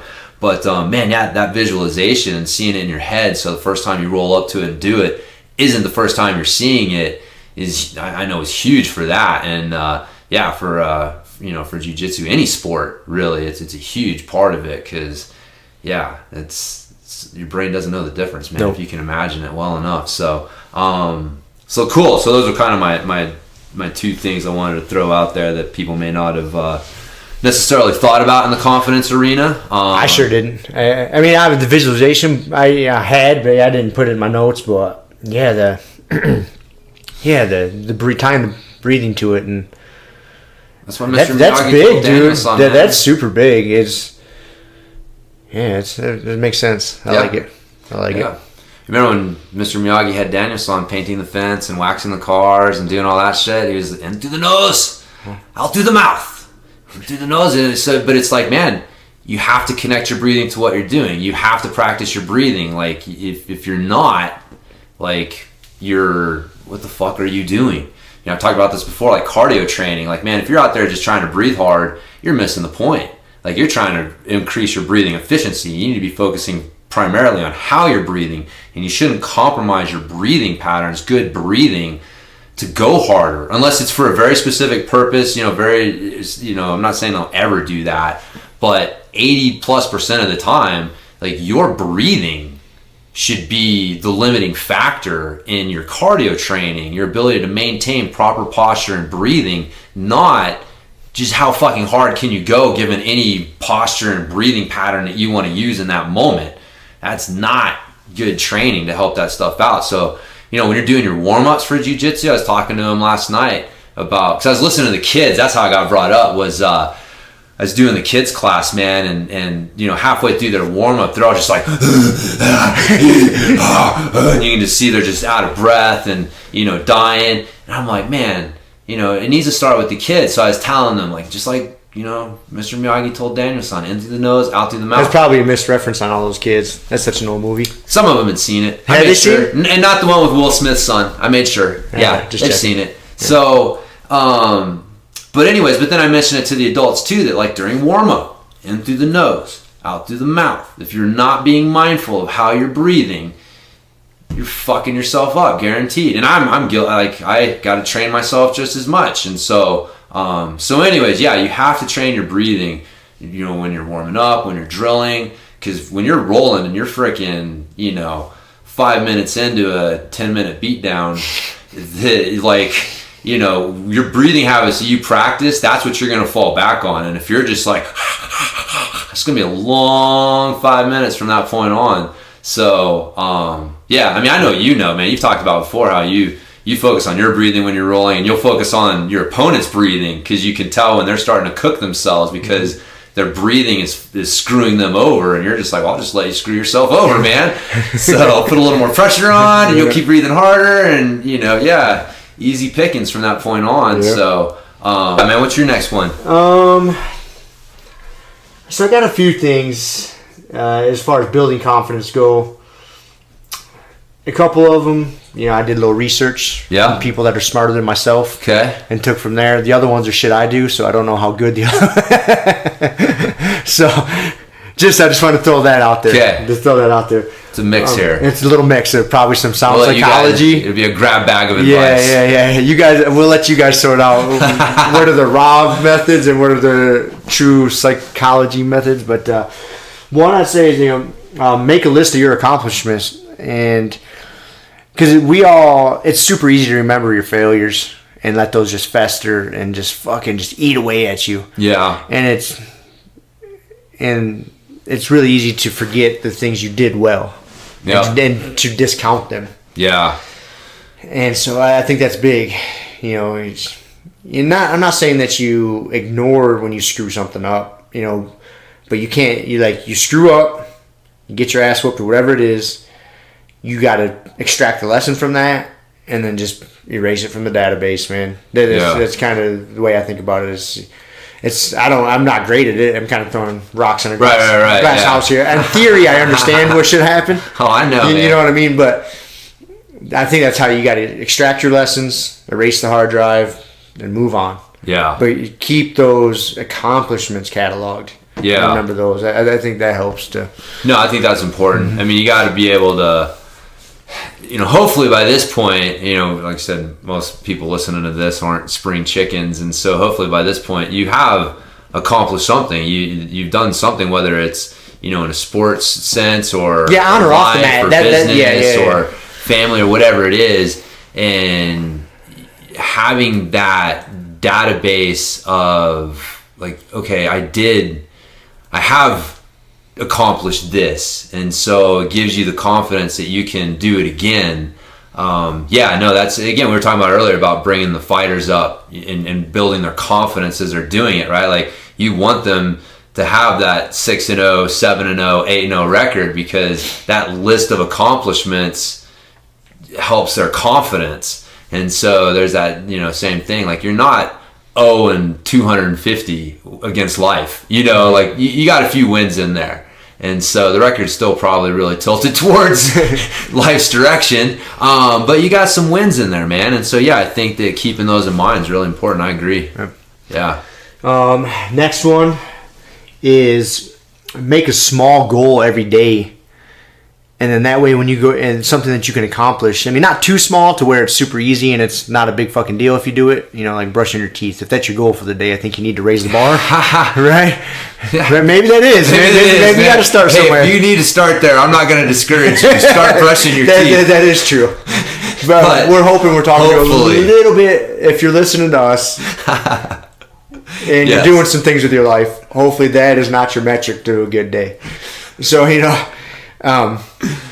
pick something that's, somewhat tough to do and just accomplish that every day. And then you can start adding to that because eventually that'll be no big deal. Yeah. For example, like say it's a reading habit you're trying to get into, man. Like, set that timer for 20 minutes, 15 minutes, even if you only got 10. And just, that's it. I am going to read for 15 minutes today or 20 minutes today. Just set your timer, sit down and read your freaking book. Timer goes off, you can be done. Yeah. You may feel like you want to read more. No. That's what you set out to do it, boom. And then you started achieving that on a regular basis, dude. Like, it helps. You're building that confidence just a little bit more. Yeah. So I think that's a good little trick, too. Yeah.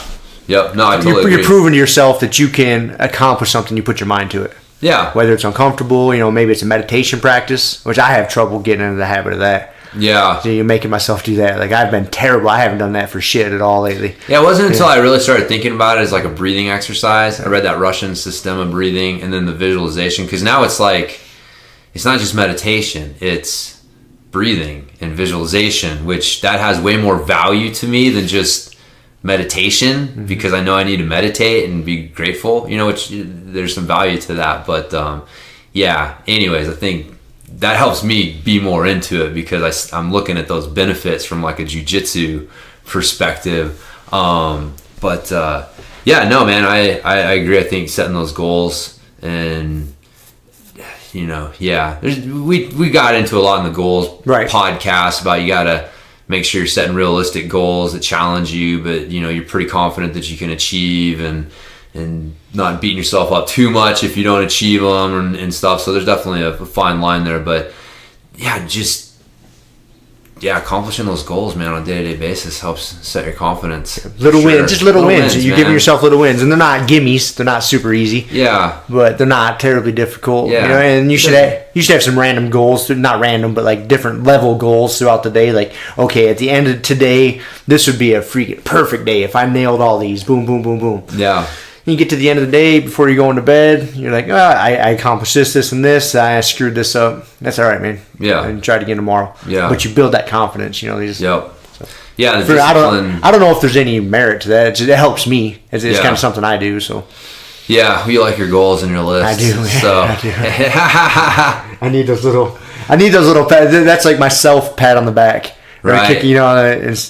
It's definitely good. I agree. It's I don't really have anything else. It's not I think that's good. No, next one I have. Do you want me to keep going or do you want to dive into some shit? I got a few other things here, but what else you got? Fuck it.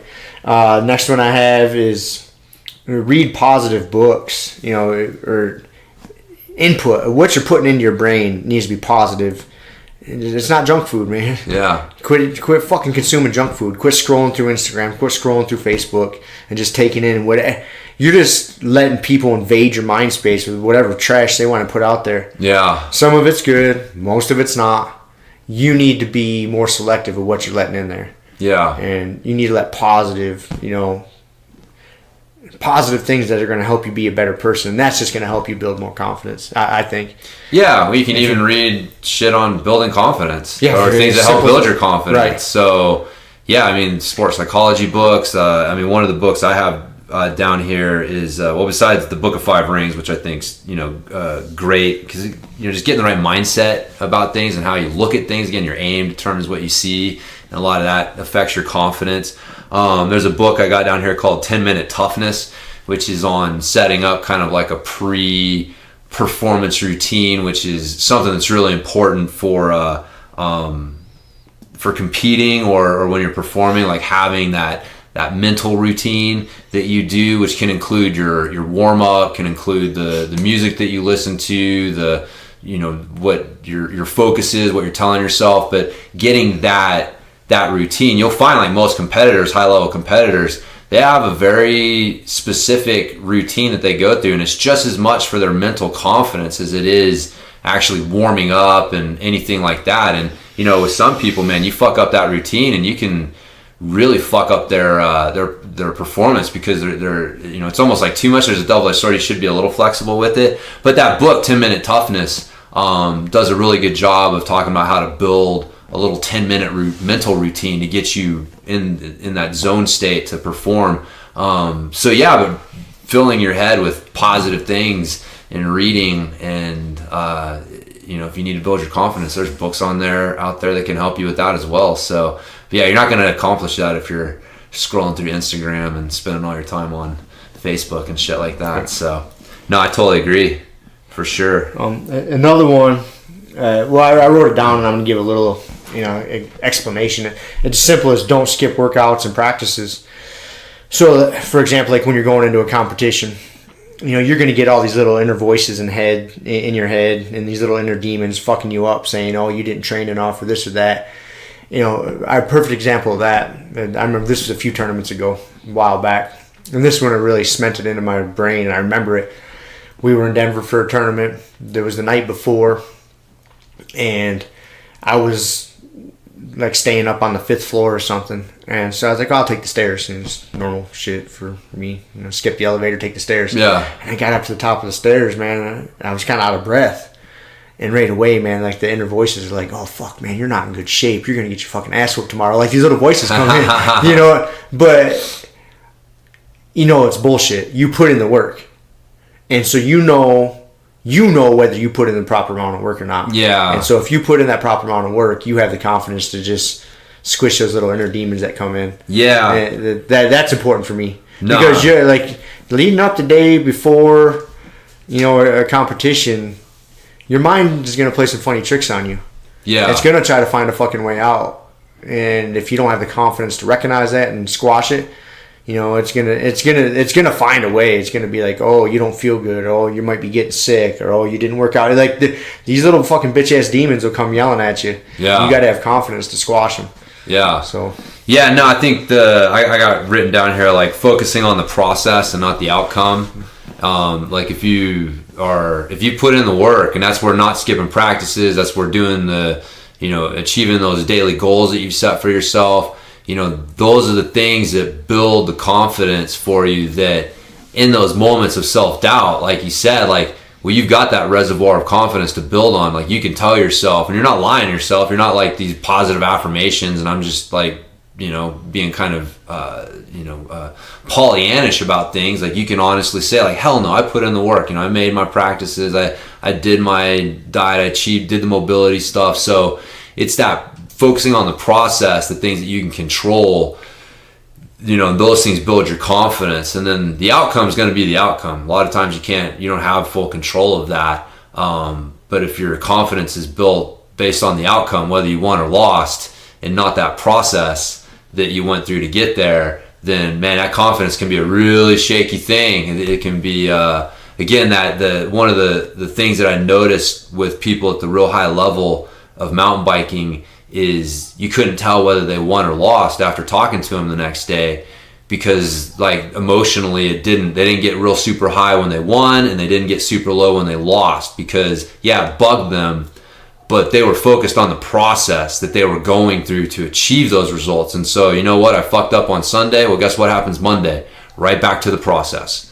And so that having that process gives you that confidence when those little bitch-ass demons come calling for you. They'll come calling, too. They will, man. They will, for sure. It never goes away. Nobody's immune to those.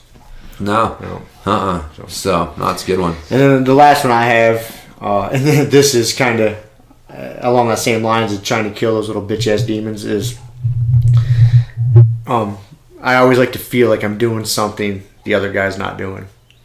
I don't know how intelligent that is. Fucking Rocky. Yeah. Like I always like to do that. I'll throw something in, And it could be anything, man. It could be like, okay, I'm going to bed early every night. I know my fucking opponent or these other guys training, they're staying up late, they're fucking around watching TV. Not me. I'm going to bed early. You know, maybe that's it for you. Or, you know, whatever it is. I'm waking up early.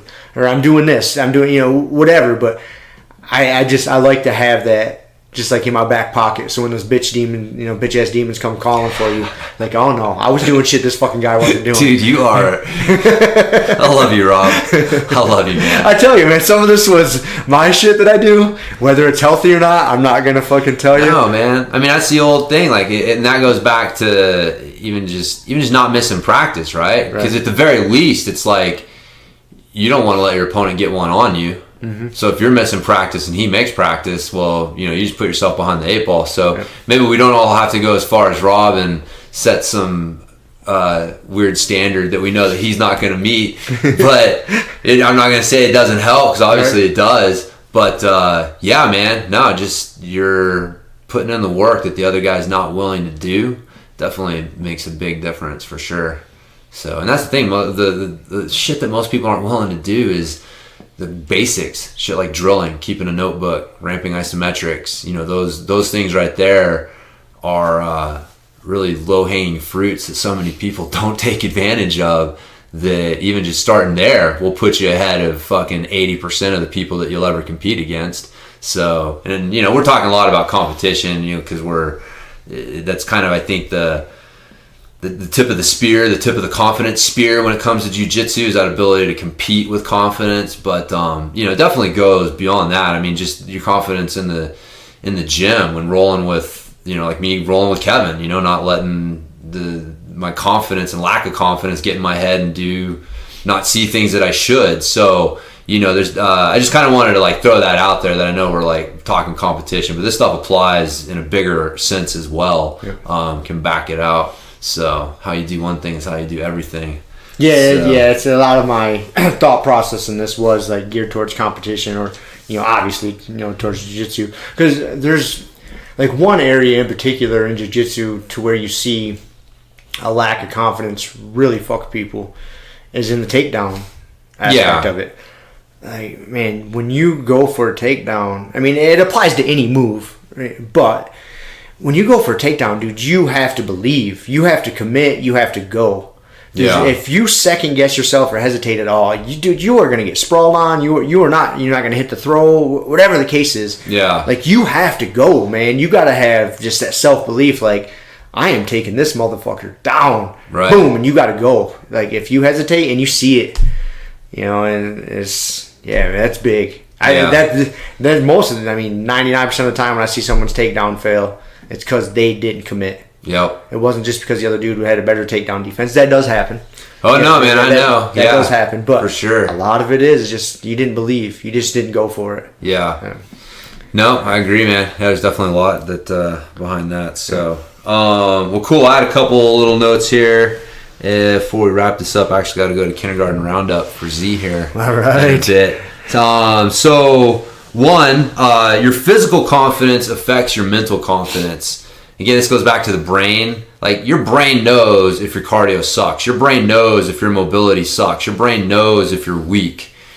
And so, you know, if you're how you see jiu-jitsu and how you see trying to do moves and your confidence level in doing them will be affected. Again, like, no amount of like positive self-talk and self-affirmations is going to change what your brain knows on the subconscious level about where your physical state is. And so that's why the off the mat training, the strength training, the mobility training, you know, if you're not getting a lot of time in on the mat and doing some extra cardio training, making sure that those physical tools, those physical blocks are there and as strong as they can be, like, that's going to improve your mental confidence. And if they're not there, it's going to affect your mental confidence, whether you're conscious of it or not. So again, I think that's just, you know, how some things people may not necessarily think about. But yeah, if you need to improve your confidence and your mobility sucks, well, improving your mobility will help your confidence level on some level.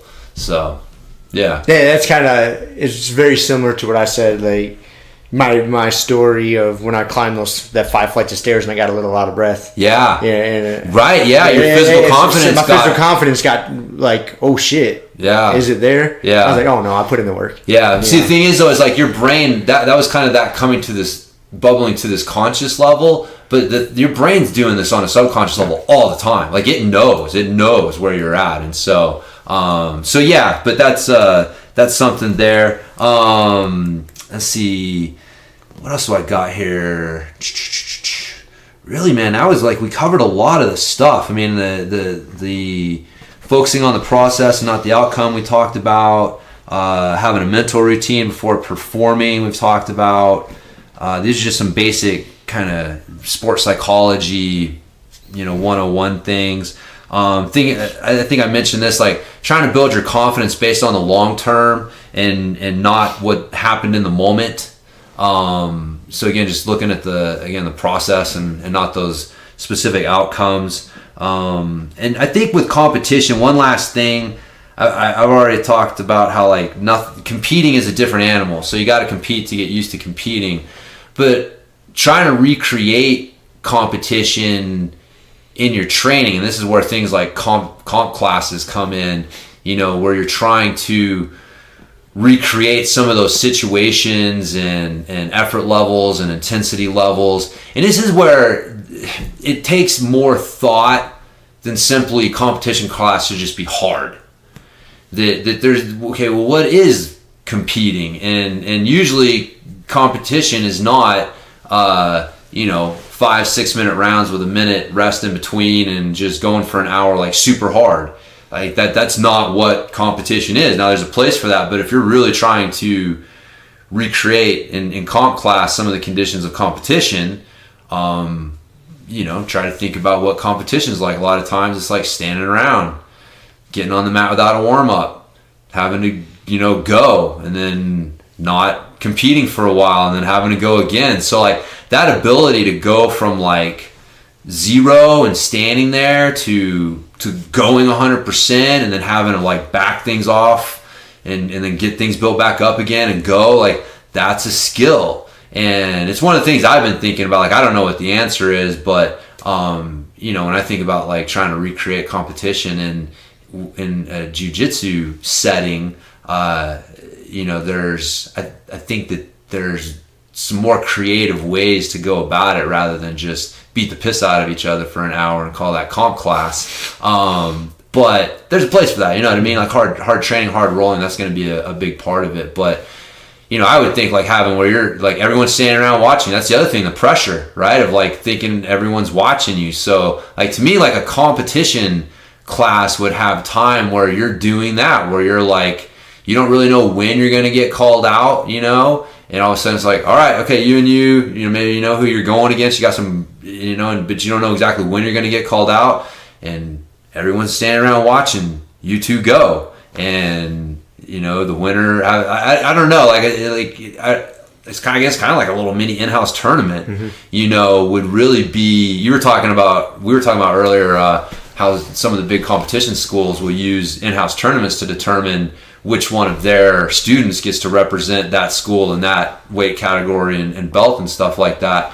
So I would see like the in-house tournaments having some value from just a competition training standpoint too, beyond just setting the pecking order. But but again, just some of these things that, I in my experience coaching, people either don't think about or they don't really kind of think about and take full advantage of like I think that they could. But yeah, so that's kind of my final thoughts on the confidence stuff.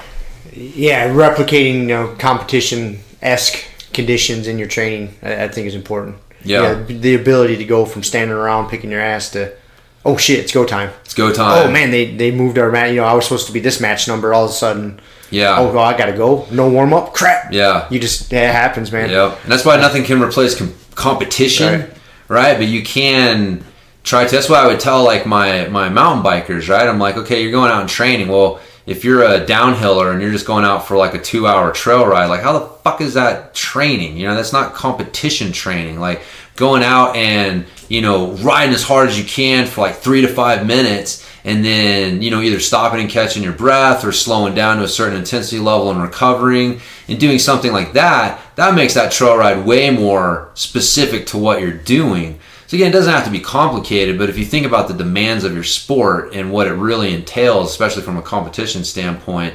and remembering the brain rules all, man. So, if you're not used to that, like you said, like standing around picking your ass and then having to go, and I thought I was up next, but guess what? I'm not. There's another one going. I got to wait till after that. That dealing with that is a skill in and of itself. And so, yeah, if you want to get good at competition, that's what I was saying, like, the guy that's been playing the game for so damn long, like, it's like, what did you expect to happen, man? You're going against a grandmaster at chess, and he's just, he's been competing for so long that, it just doesn't even faze him anymore. Like, like Pimenta, man, that dude's competed so much, it's like another day at the office, man. And I'm sure there's still some of those nerves, because everybody's human, right? But they do such a good job of compartmentalizing them and dealing with them that you don't even see that they're there. And to them, they probably don't even notice them. They're so good at it. But, yeah, man, it's, confidence. So, one last thing on that. I don't want anybody to take what James just said, trying to replicate competition-like conditions and using that as an excuse to fucking take rounds off. When you're in class. Right. No. That's why I mean, like, having, like, comp training. Right. But you know what I'm saying? Because dude, we see it. Yeah. You see people wrestle around when you're all in there training hard at open mat, and then they sit out for a round. Then they wrestle around, then they sit out for a round. Like, motherfucker. And then now that people hear this, they'd be like, oh, I'm trying to replicate a tournament. No, it doesn't work like that. That's not it. Don't. It should be a specific thing. Or I'm not saying, like, you made... I don't know, like that, using that as a strategy every once in a while and having like a very specific, I'm not going to say like, but no, there's a difference between, and that's like when we talk about with strength training, like the idea is to, push your comfort zone rather than knock your head against 100% all the time. There are some people who will use that as an excuse to not train hard. Yes. Right, and so that's the thing. Like, this is not an excuse to not train hard. This is not an excuse to not put in the rounds, because that needs to be the foundation for your jiu-jitsu. But the thing is, when you're trying to recreate the demands of competition, think about the demands of competition, and maybe there's more creative ways to replicate them on, an occasional basis, just to kind of get you used to that. So, anyways, I just want to throw that out there. I agree. Anybody cheating himself out of fitness. No, I don't want to, dude. I'm a big fan. Don't cheat yourself out of fitness, for sure. Get all that fitness you can. So cool. I think that's it, huh, brother? Build your confidence too. Yeah, I think so. I think that covers all my notes. So covers all. Oh, I do want to end on this Mark Twain quote. I'm sure you've heard this. Most people have. We're not going to pick it apart because I'm sure he said it and with a little bit of irony. But the quote goes, "To succeed in life, you need two things: ignorance and confidence." Yep. No, for sure. I kind of like that. Ignorance is bliss on some level. On some levels. Let's say we're not going to dissect it. Right. We'll just let you guys sort that out for yourselves. Sort that out in your head, yeah. He's got a bunch of good quotes. Oh, yeah. That old Samuel Clement. Oh, yeah. But anyways, I like that. I came across that, and I was like, I like that. That's a good one. Yeah. Cool. All right, man. Well, we will wrap this one up. As always, you guys got any thoughts, suggestions, questions, whatever, just want to say hi, hit us up at grumpyguybjj@gmail.com. We've got the new website up, looking good at grumpyguybjj.com. And with this one, we got to remember to put that video that we were talking about that'll have the Indian club swings and stuff with it.